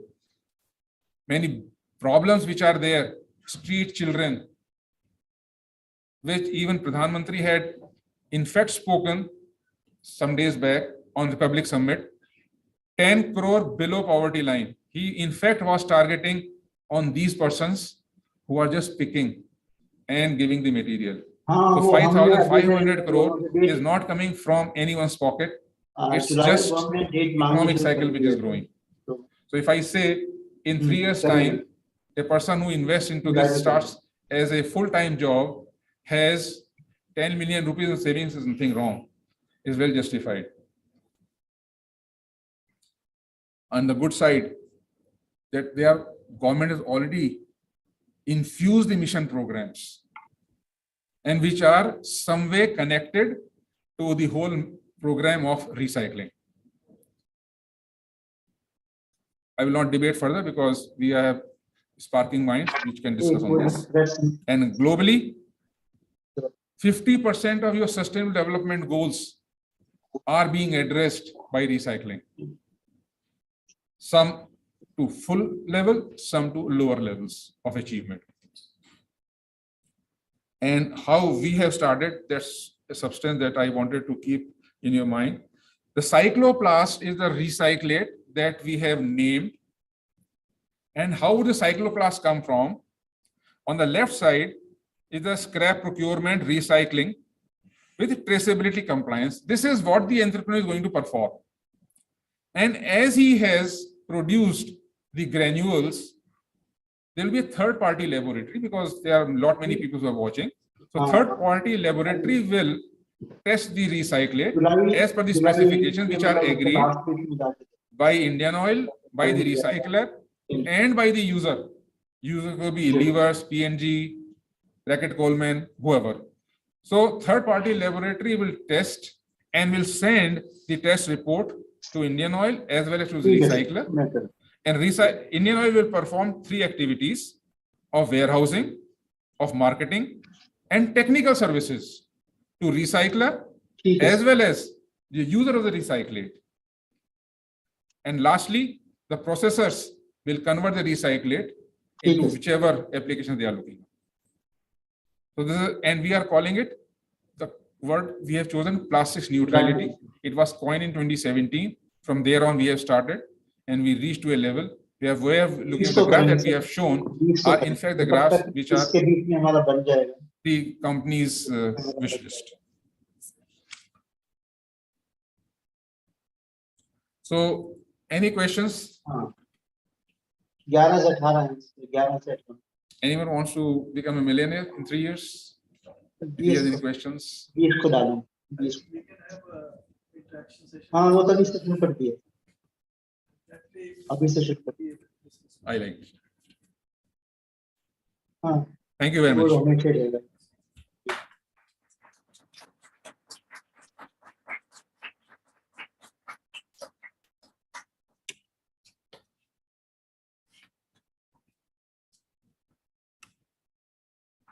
ये वाला वो जो physical है सब ये जो CNC के programming के लिए फ्लो आते हैं sir.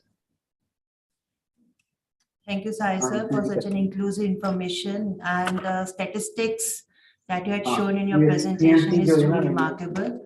I think it's an eye-opening data that we must follow in our day-to-day life, and I think the concept of circular economy we should be follow for the reduction of the plastic waste.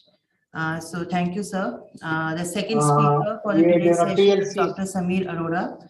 I would like Dr. Arora to come up on the dais now. Dr. Arora is currently working as a technical lead in water and waste management, CPCB, New Delhi. He has working experience of 12 plus years in both governmental and non-governmental organizations, corporate as well as academic institutions.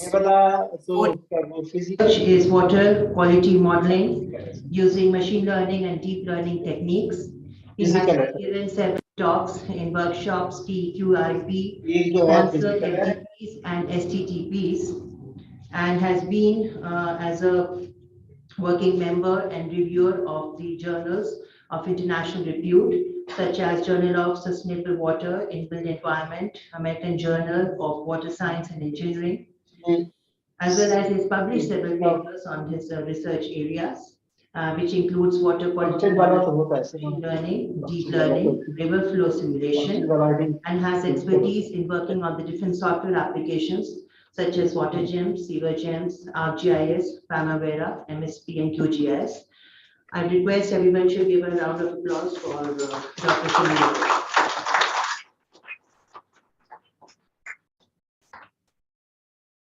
Thank you so much, sir, for the invitation.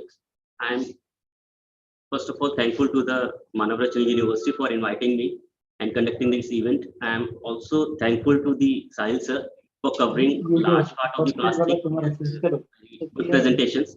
He has covered large part of my presentation too. So I have a very few to talk. We'll skip most of my slides. As sir has iterated that we have a plastic which is in every field. Either we can start with the diapers of a newborn or up to the grave. We have a plastic in every field, started from the transportation, agriculture, packaging industry, healthcare, or energy sectors. But if we look at the consumptions with respect to our country, we know that we have a lower consumption in comparison to some of the developed countries. We have a 16 kg per capita.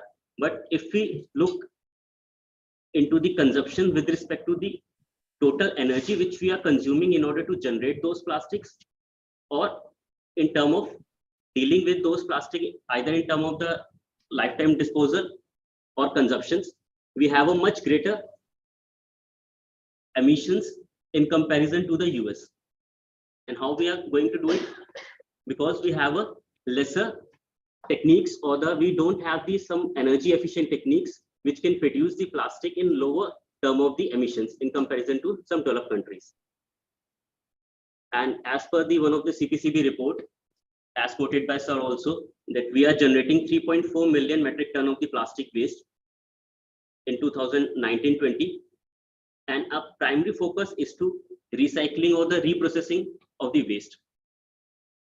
One of the method could be the incineration, but as we know that the incineration has the several health impacts, large amount of CO2 is being released, methane is being released. It requires a high energy for the conversion of those plastic materials. So what are the other available options with us? We have to focus on those areas. And if you look at the comparison in terms of the recycling, 79% of the total waste is being left out either in landfills or the open areas, low-lying areas, oceans. But if we compare it with the Indian data, we observe that the 60% of data is being, 60% of the plastic is being recycled. And how we are able to achieve it being a developing country? If we know that we have a larger part of the industries are being working illegally.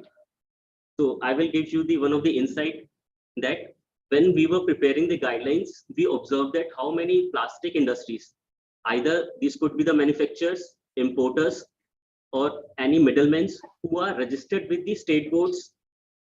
So we had identified around 700 or nearly 800 industries were registered with the different state boards throughout the country.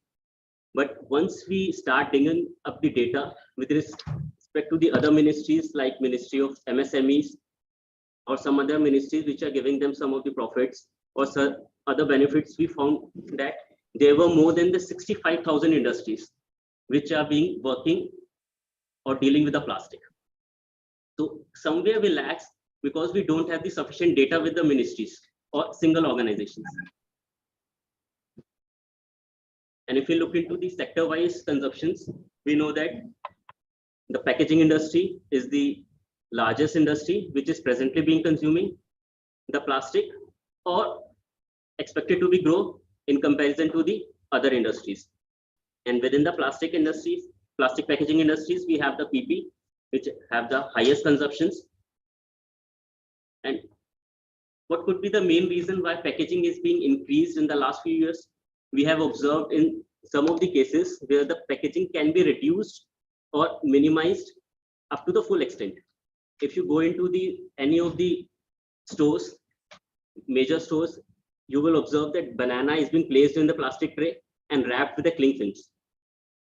So these kind of packaging can be reduced up to the maximum extent, but in some of the cases where the material is need to be transported, those stretch films or the shrink films are required. So we have to identify the solutions where we can replace those stretch films. Now there is a big discussion even in the ministry that what are the difference between the shrink films, cling films, and the stretch films. As per the norms, all these films are the banned, but these films have the different purposes to be solved. So we have to identify the specific purpose for which these stretch films or any of the films having a thickness less than the 50 micron is being used, so that we can identify the appropriate solution for those films. And we already know what are the different concerns which we are observing with the higher consumption of the plastics. So I would skip this slide. Now, once we are disposing of those plastics, so what would be the lifetime for which they would remain into the environment? If we talk about the plastic bags, now plastic bags have the different varieties.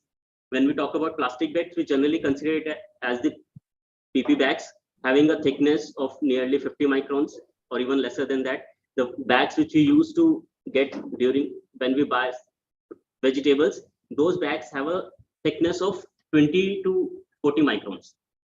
But as per the governments, only the plastic bag which having a thickness of 120 microns allowed to be sold or the manufactured in the market from the 31st December 2022.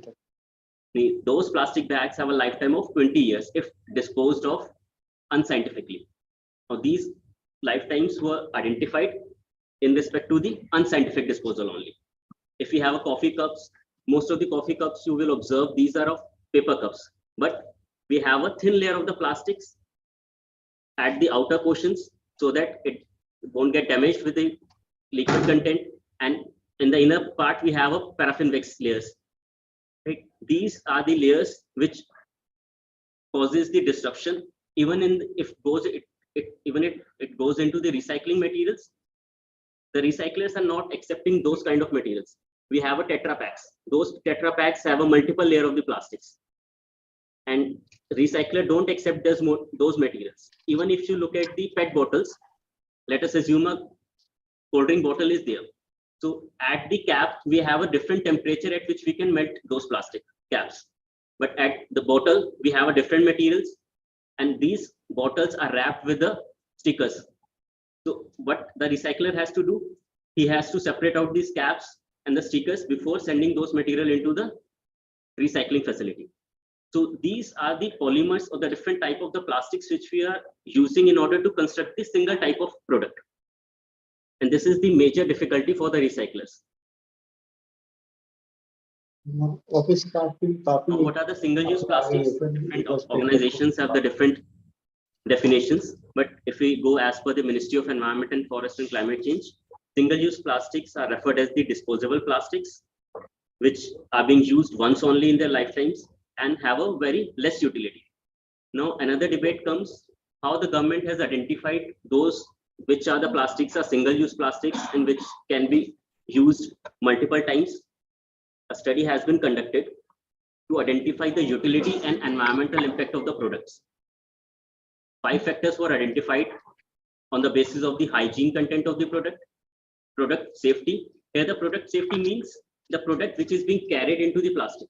The plastic is not product for the government at this point of analysis, product which is being carried within the plastic. If we have a plastic pouches which is being used for the milk, so milk is the product. We have to identify whether the milk is being remain hygiene as per the conditions which is being there at the time of their production or not.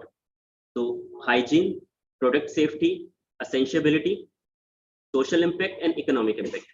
So these are the factors which is being rated from 1 to 10. If we have the higher number, it's mean these are not the single-use plastics. Another factors were the environmental impacts. These are the collectability, recyclability, end-of-life solutions, environmental impact of alternative material, and littering prospects. Now here, if we are getting the higher number, it's mean these are adverse for us.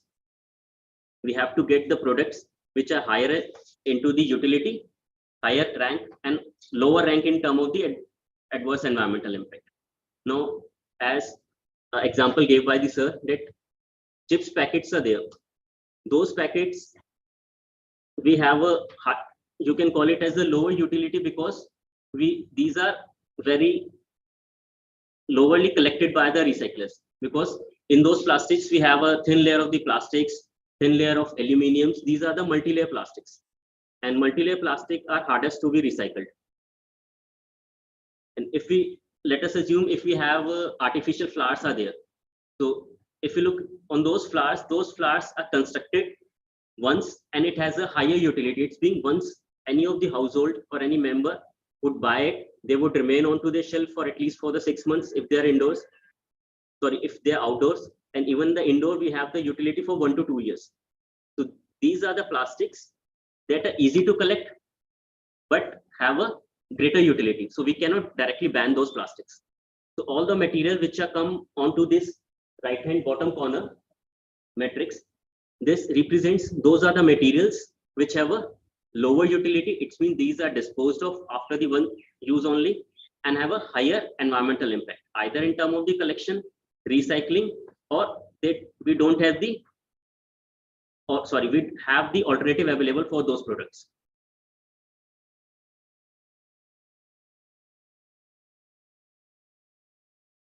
So on the basis of the study, as informed by sir also, the Honorable PM announced in 2019 from the Lal Killa that plastic would be banned, and those are the some identified single-use plastics. And we got the time for 3 years to prepare ourselves how we are going to manage those ban and what could be the different options available for the public. majorly 19 items were banned. Some of the items were completely banned. Some of the items were banned on the basis of available thickness. Like initially, plastic bags were banned having a thickness lesser than 50 microns. Then in 2021, the thickness was increased up to the 75. And last year, from the 31st December 2022, all the plastic bag having a thickness less than 120 micron were banned out. If we have some non-woven bags, a thickness was specified as the 60 GSM. All those bags have a thickness, having the weight less than 60 GSM is being banned out.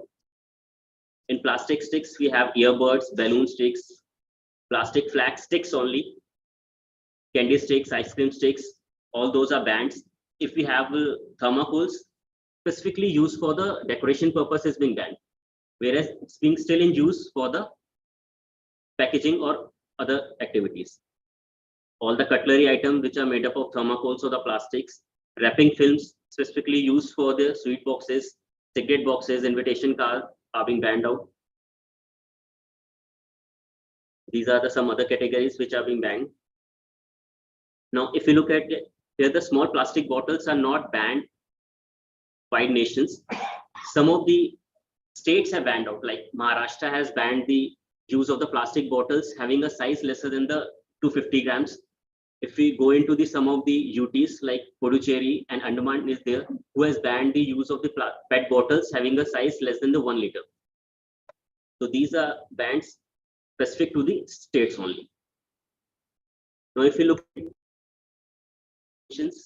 as introduced by Sir also, that Ministry of Environment and Forest has extended their guidelines with the EPR in 2016, and with the incorporation of the revision in PWM rules in 2018, 21, 22, and it was revised twice in 22. We have now a complex module for the EPR where all the manufacturers, retailers, sellers, users are being incorporated into the EPR module.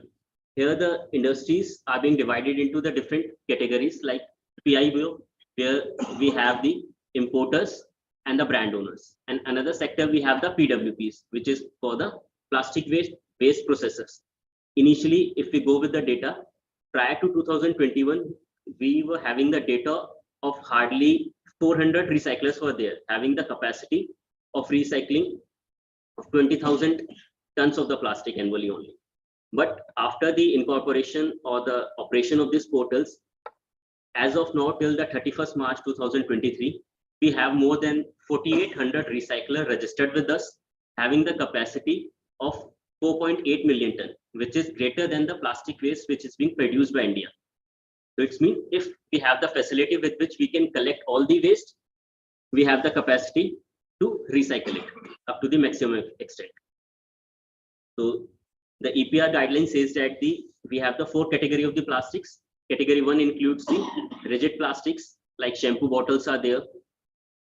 Category 2 have the flexible plastics, where we includes all the plastic sheets, which is being used for the packaging, carry bags, non-woven bags, sachets, which we generally use for the sauce or some other items. In the category 3, we have the multi-layer plastics, and the category 4, we have the compostable plastic. Presently, we have the least number of recyclers or the facilitators who are able to recycle the compostable products. Now, multiple portals were launched by the Ministry of Environment and Forest. One of these is SUP Compliance Monitoring Portal, where the hierarchy is being designed in order to collect the data with respect to the state level, district level, city level, Grameen Panchayat, or any other local board if available at a particular state. We are collecting the data in terms of who are the nodal persons, how much quantity of the plastic is being generated out in a particular state, city, or rural levels, how much is being transferred from one state to another state. If one state is receiving X amount of the plastics, how much is being utilized for the category 1, 2, 3, 4, which is being defined as per the EPR. And after the consumptions, how much plastic has been distributed within the pre-consumption and the post-consumptions. After the post-consumptions, what could be the end disposal points with respect to the each category and with respect to the each state also. So we have the comprehensive portals, different portals. This portal is for the administrative purpose. Another portal we have for the data collection or the registration of the PIBOs and the PWPs. And we have the different apps which is being used by the field officers who are inspecting those PWPs and the PIPs, as well as we have another app which is being developed for the public. We have app SUP Public Grievance App. So I would request all of you to visit or download this app. So anywhere if you assume that or feel that any of the banned item is there, which is still into the market, you observe that any plastic bag is there, plastic sticks are there, you can directly raise a complaint, and that as per the system that would be resolved within the 7 days. So we already have the numbers, how much plastic is being generated out, why we need the recycling. Now, we know that certain innovations and the collaborations are required. And where we have to focus more, if we goes from the top to the bottom, the first requirement is the prevention and the reduction of the plastic, because we are generating the plastic. As the demand rise, there would be a supply. So we have to think before purchasing out any of the materials, or we have to think before going into the market whether the certain amount of plastic is being required or not. If we have identified that this much of product is required to be sold out or need to be purchased, if I am getting 1 kg of the plastic with the product, can I recycle it or the reuse it? So if we have the facility, we can propose it for the recycling or the energy recovery. If we don't have any options, then directly it would go into the disposal systems. Then we would recommend for the incineration, and at the end, we don't have the incineration facility, then it will go with the landfill site. And if we look into the hierarchy, here, nowhere government interventions can directly resolve all the problems. It's directly depend on to the public participation.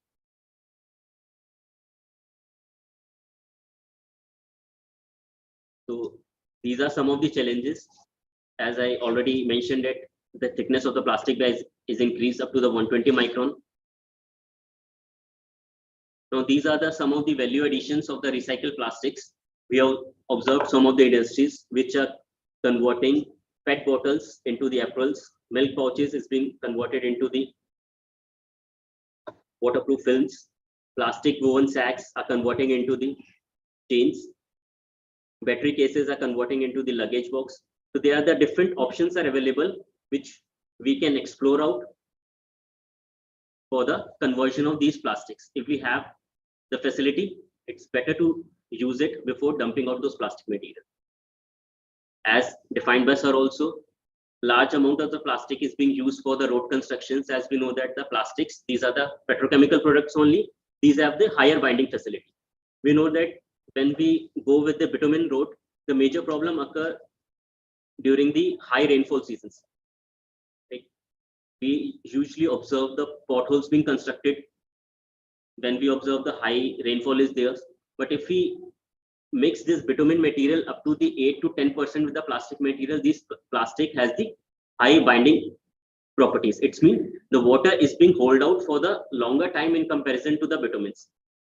So these roads would be serve us for the longer period in comparison to those completely bitumen roads. We have certain options with which we can convert those material into the energy also. Now, what are the different alternatives available with us? Most importantly, we have come up with the compostable plastic. Now, most of the persons have a confusion between the compostable and biodegradable plastics. We know that in the biodegradable conditions, the microorganism attract the product and degrade it under the ambient conditions. But for the compostable plastics, we need the industry conditions for the composting of those plastic and with the impact of similar microorganisms. The major difference is different conditions are required for the degradation of both the plastics. And We have the multiple options are available with which we can design the compostable plastic. Majorly, we have focus on to the agriculture waste. We have a agriculture residue from the starch, sugarcane industries, which is being highly used for the construction of those compostable materials. We have observed the agriculture waste is being converted into the cutleries or the other food materials. Sugarcane industries, residue from the sugarcane is being converted into the cutlery, and some of the eateries have designed the eatable cutlery items.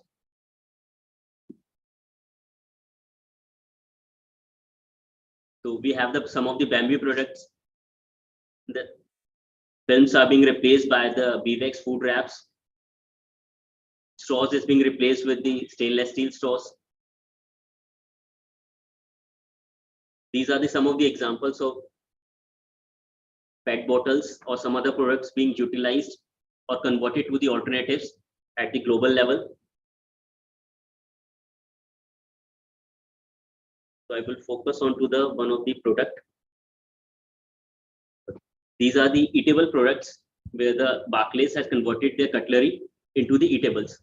So you can directly consume the cutlery also. So there won't be any waste generation. Now, as we know that government has put the maximum effort in order to induce the governmental interventions, but at the same time, interventions or the behavioral change is required from the public end. There are the certain examples. We have the certain examples under the Swachhta Hi Seva campaign. A large part of the beach is being cleaned out by the school children's NGOs, and they have created more than the 1 lakh eco clubs, where until 2019-20, more than the 1 lakh ton of the plastic is being collected out from the Indian beaches only. So at the end, I want to focus on to the 6 R's. That is the reduce. We have to reduce the consumptions. We have to reuse the material as we can. We have to recycle it. It means we have to switch from the linear to circular economy. We have to recover the waste. We have to dump. If we have to dump the waste, it should be in such a way that maximum collection can be carried out. We have to go with the redesign in such a way that redesign means it can easy for the recyclers to recycle it. From the polymers we have to switch to the monopolymers, and we have to remanufacture it so that the plastic can be reused for the different purposes with the single product only. Thank you, sir.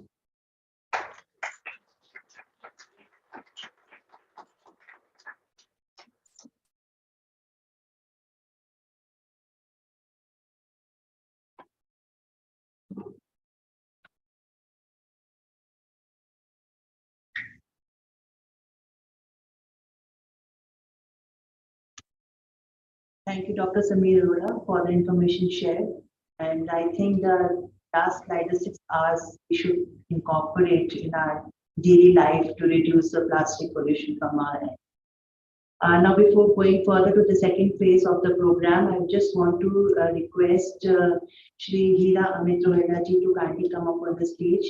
His contribution towards environment is commendable, and he is kind of the sponsor of this program in terms of the samplings that we had and going to distribute after the event.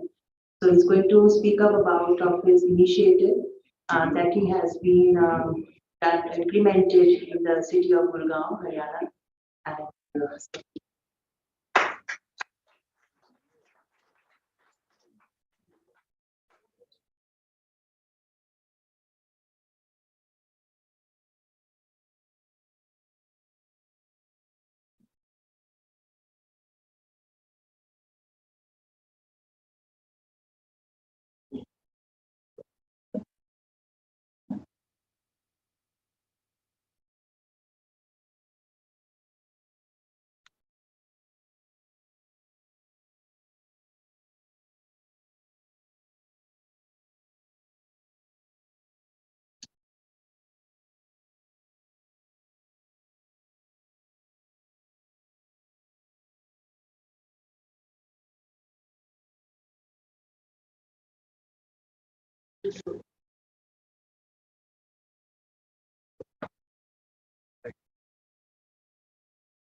सभी को बहुत बहुत साधुवाद। मैं हीरा अमित रोहिला, आपका ज्यादा समय ना लेते हुए एक मिशन के लिए मैं आप सबसे सजेस्ट करूंगा।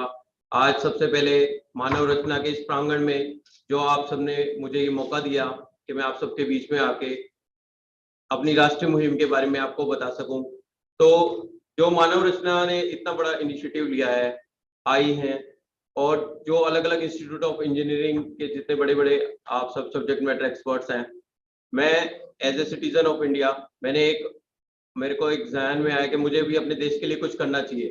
तो मैंने सोचा कि भाई मैं क्या कर सकता हूँ, तभी मैंने एक राष्ट्रीय मुहिम को इनिशिएट लिया और यहाँ से मैंने गुरुग्राम से इसको स्टार्ट किया। ये राष्ट्रीय मुहिम स्वदेशी अपनाओ देश बचाओ, एक्चुअली पर्यावरण के लिए आज वर्ल्ड एनवायरमेंटल डे है, हम सब उसके लिए बात कर रहे हैं, बट मैंने एक सिटीजन होने के नाते भारत के लिए मुझे उसको स्टार्ट करके देखा और वहां से मैंने स्टार्ट किया। जब ये जहन आया कि मुझे कुम्हारों के लिए और पर्यावरण संरक्षण के लिए कुछ करना है, क्योंकि बहुत कुम्हार जो बहुत मेहनत से और बहुत हिम्मत मैंने इसलिए बोला क्योंकि उसके पास 365 दिन में बहुत कम टाइम होता है जो अपने सामान को और अपनी आजीविका को उसको देके और उसको पूरे उसको नर्चर कर सके। तो मैं आज सभी से ये रिक्वेस्ट करूंगा कि आज ये मैंने आप सबको सम्मान स्वरूप दिया है, आप सब भी इसको अपने जीवन में यूज करें और उपहार स्वरूप भी दें और अपनी निजी लाइफ में भी यूज करें। सिंगल यूज का भी ये एक बहुत बड़ा सॉल्यूशन है। मैं ज्यादा ब्रीफ और ज्यादा समय ना लेते हुए आपको कहूंगा कि आपको एक यूनिट दिख रही होगी, ये भारतीय संस्कृति की एक यूनिट है जो कि इसको बोलते हैं होम कंपोस्टर यूनिट, जो कि टेराकोटा से बनती है और ये एक हमारी प्राचीनतम संस्कृति ही है। और इसमें क्वेश्चंस आते हैं कि भाई इसमें स्मेल आती है, प्लास्टिक उसमें डस्टबिन में इसमें, बट इसमें हम इसको प्रॉपर यूज कर रहे हैं। म्युनिसिपल कॉर्पोरेशन गुरुग्राम ने इसको लिया भी है हमसे और इसको हम टेस्टिंग फेज में भी पास कर चुके हैं। तो मैं चाहता हूं जितने भी यहाँ पर हैं यंगस्टर्स हैं जो सब्जेक्ट मैटर एक्सपर्ट्स हैं, इसको अगर आप सिंगल यूनिट लेंगे जो कि इकोनॉमिकल कॉस्ट पे हम दे रहे हैं, और ये सारा जो ड्राइव है ये ट्रस्ट के द्वारा A+ फाउंडेशन ट्रस्ट के मॉडल के द्वारा इनिशिएट किया गया है। तो आप सब देख रहे हैं कि जब इसमें जो ये यूनिट है, ये यूनिट में इसमें 3 हमने बिन्स बनाए हुए हैं। इसको आप कंपोस्टर अपने घर में 5 से 7 kg तक आप इजीली बना सकते हैं। मैं आपको साधारण भाषा में इसलिए बोल रहा हूँ क्योंकि जो जनरल लैंग्वेज है वही हमारे लिए जो सबसे बेस्ट है। अगर हम हर घर में आप एक छोटा सा डेटा एनालिसिस कर सकते हैं, सबने बहुत अच्छे बड़े बड़े डेटा दिखाए हैं। NCR में 3500+ RWS है जो हाई राइजेस है। अगर सोचिए कि अगर एक यूनिट भी अगर हम लगाते हैं वहां पर भी पर यूनिट और प्रॉपर इसको यूज करते हैं, तो अपने घर के लिए भी अगर हम खाद बनाने लग जाएंगे जो कि अपने घर के कचरे से अपने ड्राई वेस्ट से प्रॉपर बना सकते हैं, उसका पूरा इंस्ट्रूमेंट भी है। इसमें हम उसमें कंपोस्टर खाद भी देते हैं, टूल भी देते हैं, सारा चीज इसका मैकेनिज्म है जो मैं आपके साथ शेयर करना चाहता हूँ। यही है कि हम अपने से ही पर्यावरण को चेंज कर सकते हैं। मानव रचना का मेरे को बहुत दिल से कनेक्ट हो गया हूँ क्योंकि जो इनका लोगो है आपने ध्यान से देखा होगा, मानव रचना पर्यावरण का ही हम सब स्वरूप है और पंच तत्वों में हमें लीन हो जाना है। ये एक जनरल बात है बट इसको समझने के लिए बहुत गहरा भाव है और इसको हमें समझना होगा कि अगर हमें अपने आप को रचयिता बना के रखना है, यानी अपने आप को हमें बचा के रखना है, तो पर्यावरण के साथ हमें मिलके चलना होगा। बस आपसे एक चीज पूछना चाहता हूँ, आपको क्या पता है कि एशिया का सबसे क्लीनेस्ट विलेज कौन से देश में है? प्लीज कहां पर है? हाँ ठीक है ना, तो मैं आपको बता देता हूँ, मोनी नोंग नाम से वो विलेज है मेघालय में। बट ये हमें गर्व होना चाहिए अगर वो विलेज और इंदौर सिटी का नाम सर की स्लाइड में भी आया था जो क्लीनेस्ट सिटी है, अब वो इंदौर तो अर्बन सिटी है और मोरिनोंग एक कल्चर है जो कि एक विलेज है जो कि मेघालय में है। मैं आपको सिर्फ ये पॉइंट बताना चाहता हूँ कि जब मैं डिस्कवरी चैनल में वो देख रहा था तो मुझे गर्व महसूस हो रहा था कि हमारे भारत में ही वो खाली गांव बना नहीं है, वहां पर सिस्टम ऐसा बनाया उन लोगों ने कि वहां पर आप डाल नहीं सकते हो कचरा या आपको इस चीज में। तो ये एक मानसिकता की मैं बात बता रहा हूँ कि माइंड सेट हमें सेट करना पड़ेगा, तभी हम कुछ कर पाएंगे।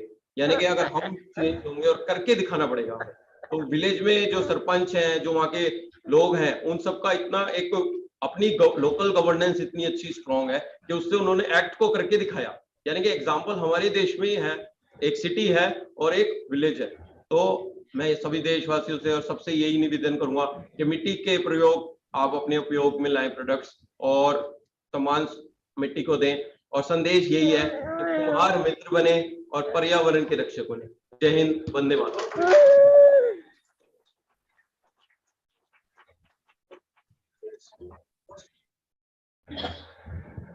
और वो हम FOC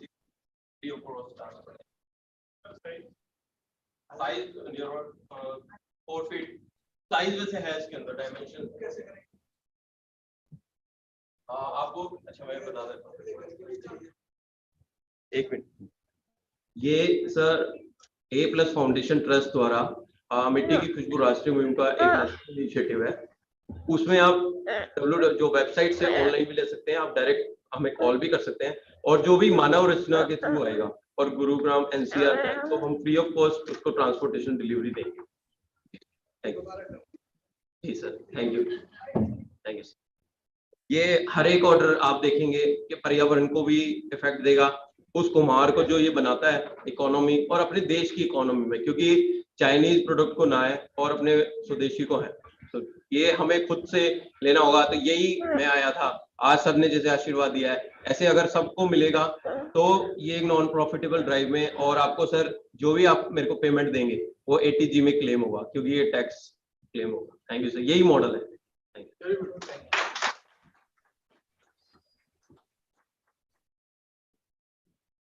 Thank you, sir. Now, the second phase, the prize distribution ceremony, and then we're going to have the refreshment. So before starting the student facilitation program, there is one judge left we have to give the appreciation to. So I would request Ms. Anjumala ma'am to kindly come up on the dais. Sunita ma'am, Geeta ma'am, will you please do the felicitation.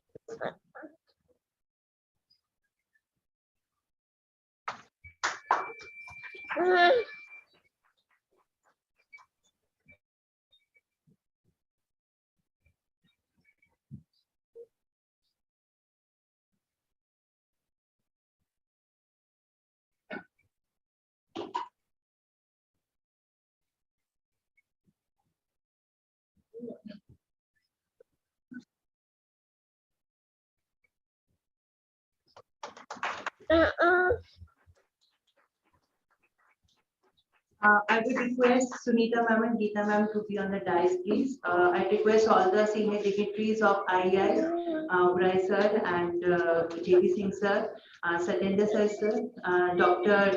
Samir Arora ji and Hiramit Rohita ji to kindly come up on the dais for the student facilitation of the poster competition. And the judges also, please mark them very well. Kindly come up on the stage. Okay. So for the first, we are going to give the prizes starting from the third prize. The third prize has been distributed between two students. First is Mr. Naman Rathi. He's a 12th class commerce student from Tagore Academy Public School, Faridabad. I think we should give a huge round of applause for the students' appreciation. I have one thing to mention.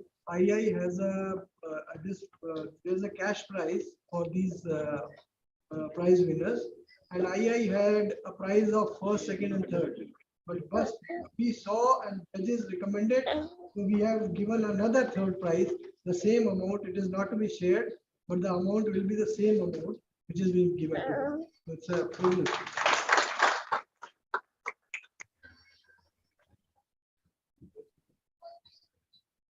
Again, the third prize is पे ना वो आ रहा है क्या इसका projector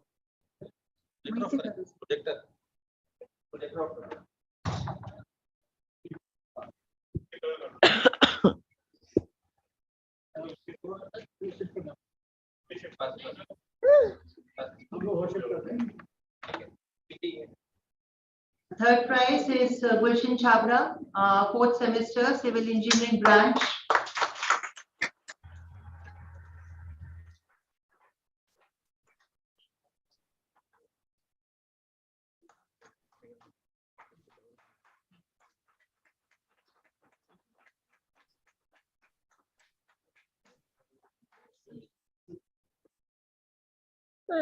Second prize is Miss Drishti, a student of fine arts, fourth semester from Manipal University, Palwal.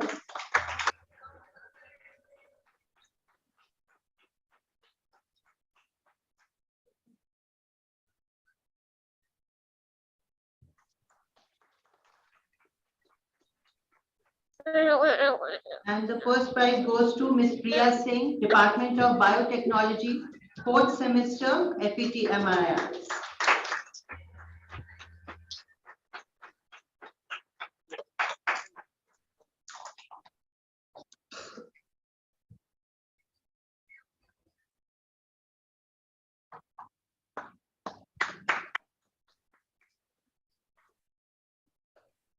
Now the participation certificates, I would request Mr. Jatin Bhardwaj to kindly come up on the stage dais.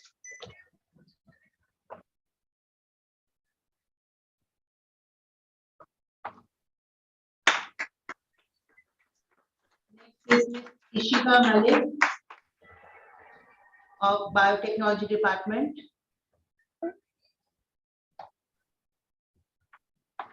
Next is Mr. Aditya Chatterjee, again the Department of Biotechnology.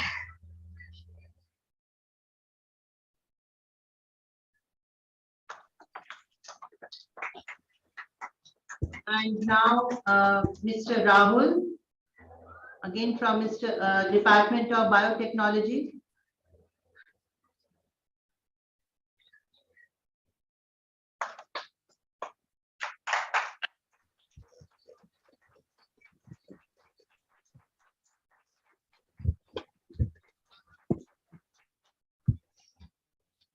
Thank you, everyone. And now I request Shri Hira Amit Rohila ji to kindly transfer this token of gratitude to the dignitaries present on the surveys, please.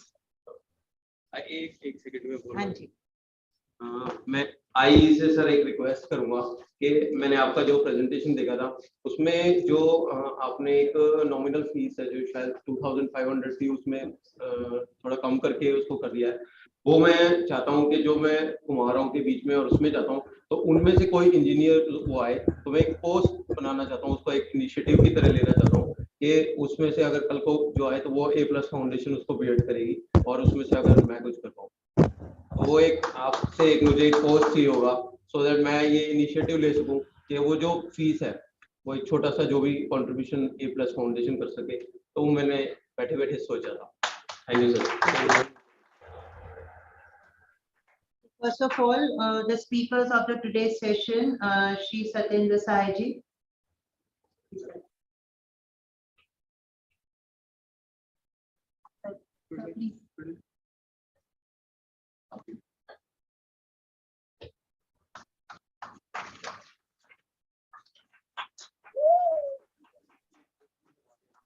Please. Then the second speaker of today's session, Dr. Sameer Arora.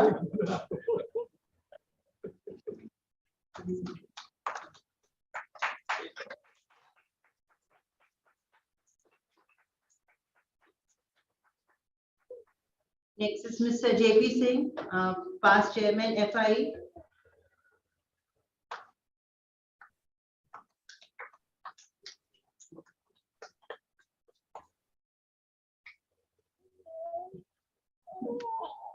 Engineer IS Oberoi, sir.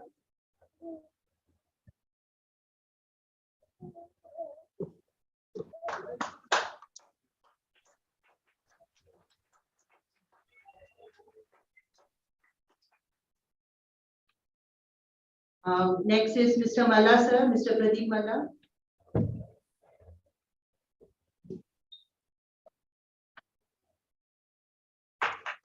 I request all the three judges of the post of completion also to kindly come up on the dais.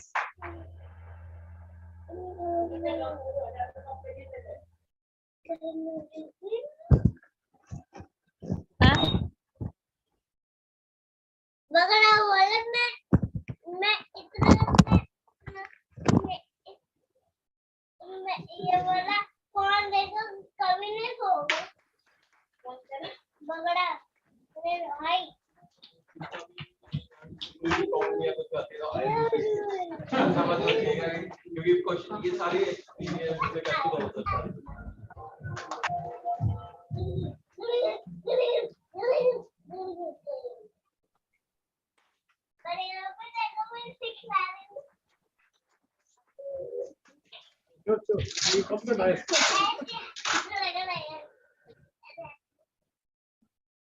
Well, I'm totally thrilled by the thought that Amit sir shared with us right now. We were talking about right policies, this and that, and what not. So this is something that's being done at the grassroots level, absolutely full of praise. I'm sure you would all agree. We began with the day when we're thinking about that. What can I do at my own end? How can I be the change I aspire to see? Somebody, a commoner, a citizen who has actually done us and shown us in a beautiful way. A huge round of applause for it.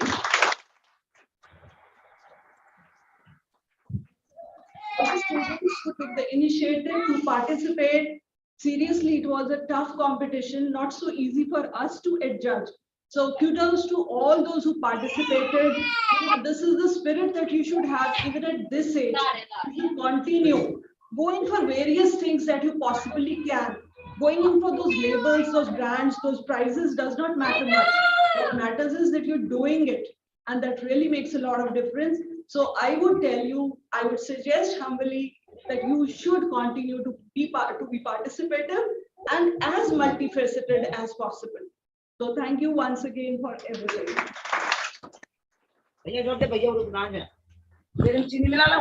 Lastly,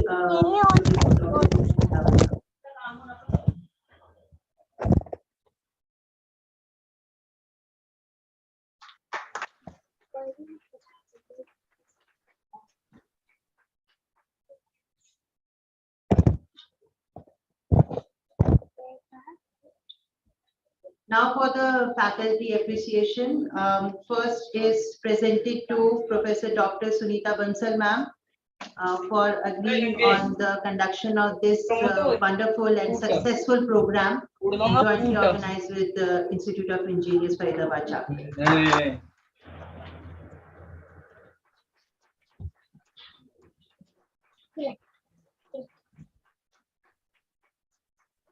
Second is for Dr. Sona Saluja ma'am for being an excellent faculty coordinator of this event.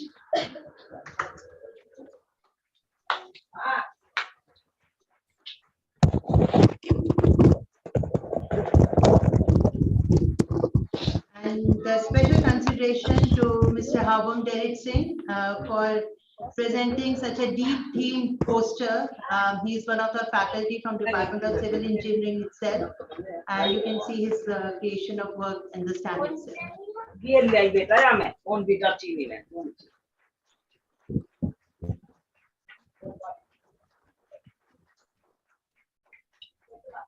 Now we request Shri Oberoi sir to kindly close the program on behalf of Institute of Engineers.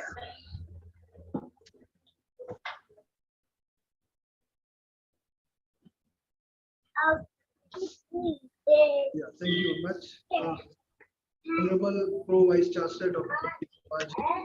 Professor and Associate Dean Dr. Geeta Nijhawan, Chairman Engineer Kuldeep Raj Gupta ji, Past Chairman Engineer JP Singh ji, Special Invitee Amit Rohila ji, all the distinguished speakers, my fellow FLCC committee members, and all the audience present. On behalf of the Institution of Engineers Faridabad Local Center, I take this opportunity to propose vote of thanks to those who have directly and indirectly contributed to the event World Environment Day on the topic Solutions to Plastic Pollution. I extend a hearty vote of thanks to Honorable Pro Vice Chancellor Dr. Pradeep Kumar, Associate Dean Dr. Geeta Nijavanji, who spared time from their busiest schedule to grace the occasion. We are really enlightened with your knowledge and presence, sir. My sincere thanks to the speakers, Sri Satyendra Sahayaji, Dr. Sameer Arora ji, for making excellent presentations, very insightful, very meaningful, and they have really propelled us to think on our next paradigm and making this event very interesting and meaningful. I would like to express my sincere gratitude to poster competition judges, Indra, Palla and Ms. Oberoi. My special thanks to Dr. Sunita Bansalji, HOD Civil Department, Event Coordinator Ms. Monal Saluja. Heartfelt thanks to all the students who have participated in this poster competition and made it a grand success. The posters are there behind us. I think we should all see and value the efforts put in by the students. I thank my associate engineer Pradeep Mallaji, our staff executive Tonu Koshik and Bhavya for their unflinching support and making this event resounding a great success. I will not be completing my thanks speech without thanking Manav Rachna for giving us an opportunity, giving us a venue, giving us space, and giving us the audience to make this event a memorable one. Last but not the least, I thank all our honorable IAI members and all the participants who are sitting here, who are online, who took their valuable time out of their busy schedule and made this participation count. With these warm words and kind message, we move to the end of today's webinar. I would request all of us to stand for the national anthem.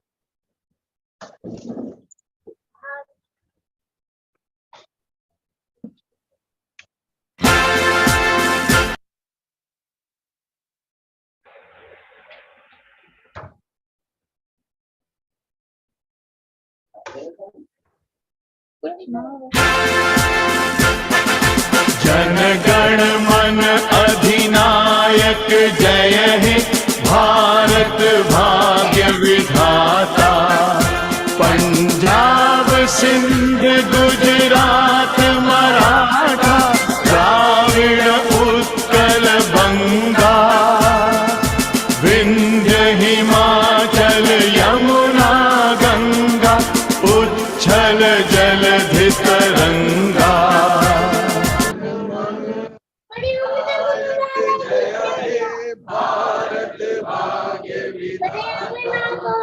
Punjab glass हटा लो, उसके पास से पानी तो नहीं है इसमें। वो तेरी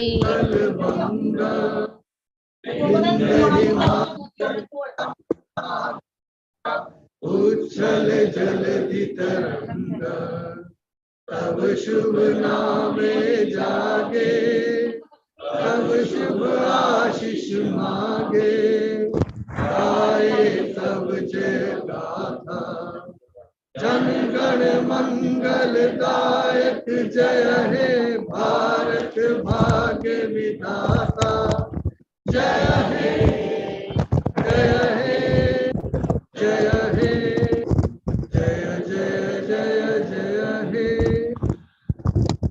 Thank you very much. Haiti is there. I think we can proceed here only. So, thank you, sir. So, on the behalf of Department of Civil Engineering, FPT MIRS, I personally thanks Engineer K.R. Gupta ji, Engineer I.S. Oberoi ji, Engineer J.P. Singh sir, Engineer Pradeep Malla ji, Shri Satyendra Sahai ji, Dr. Sameer Arora, and Shri Amit Rohila ji for taking out their time and be a part of this successful seminar. Also, I would like to thank the representatives from IIR and other organizations and all the participants. IT is prepared and the adjacent room of 87 is handled.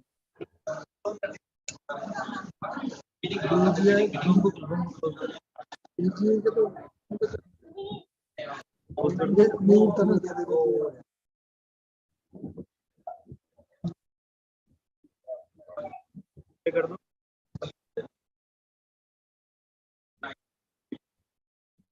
Mute mute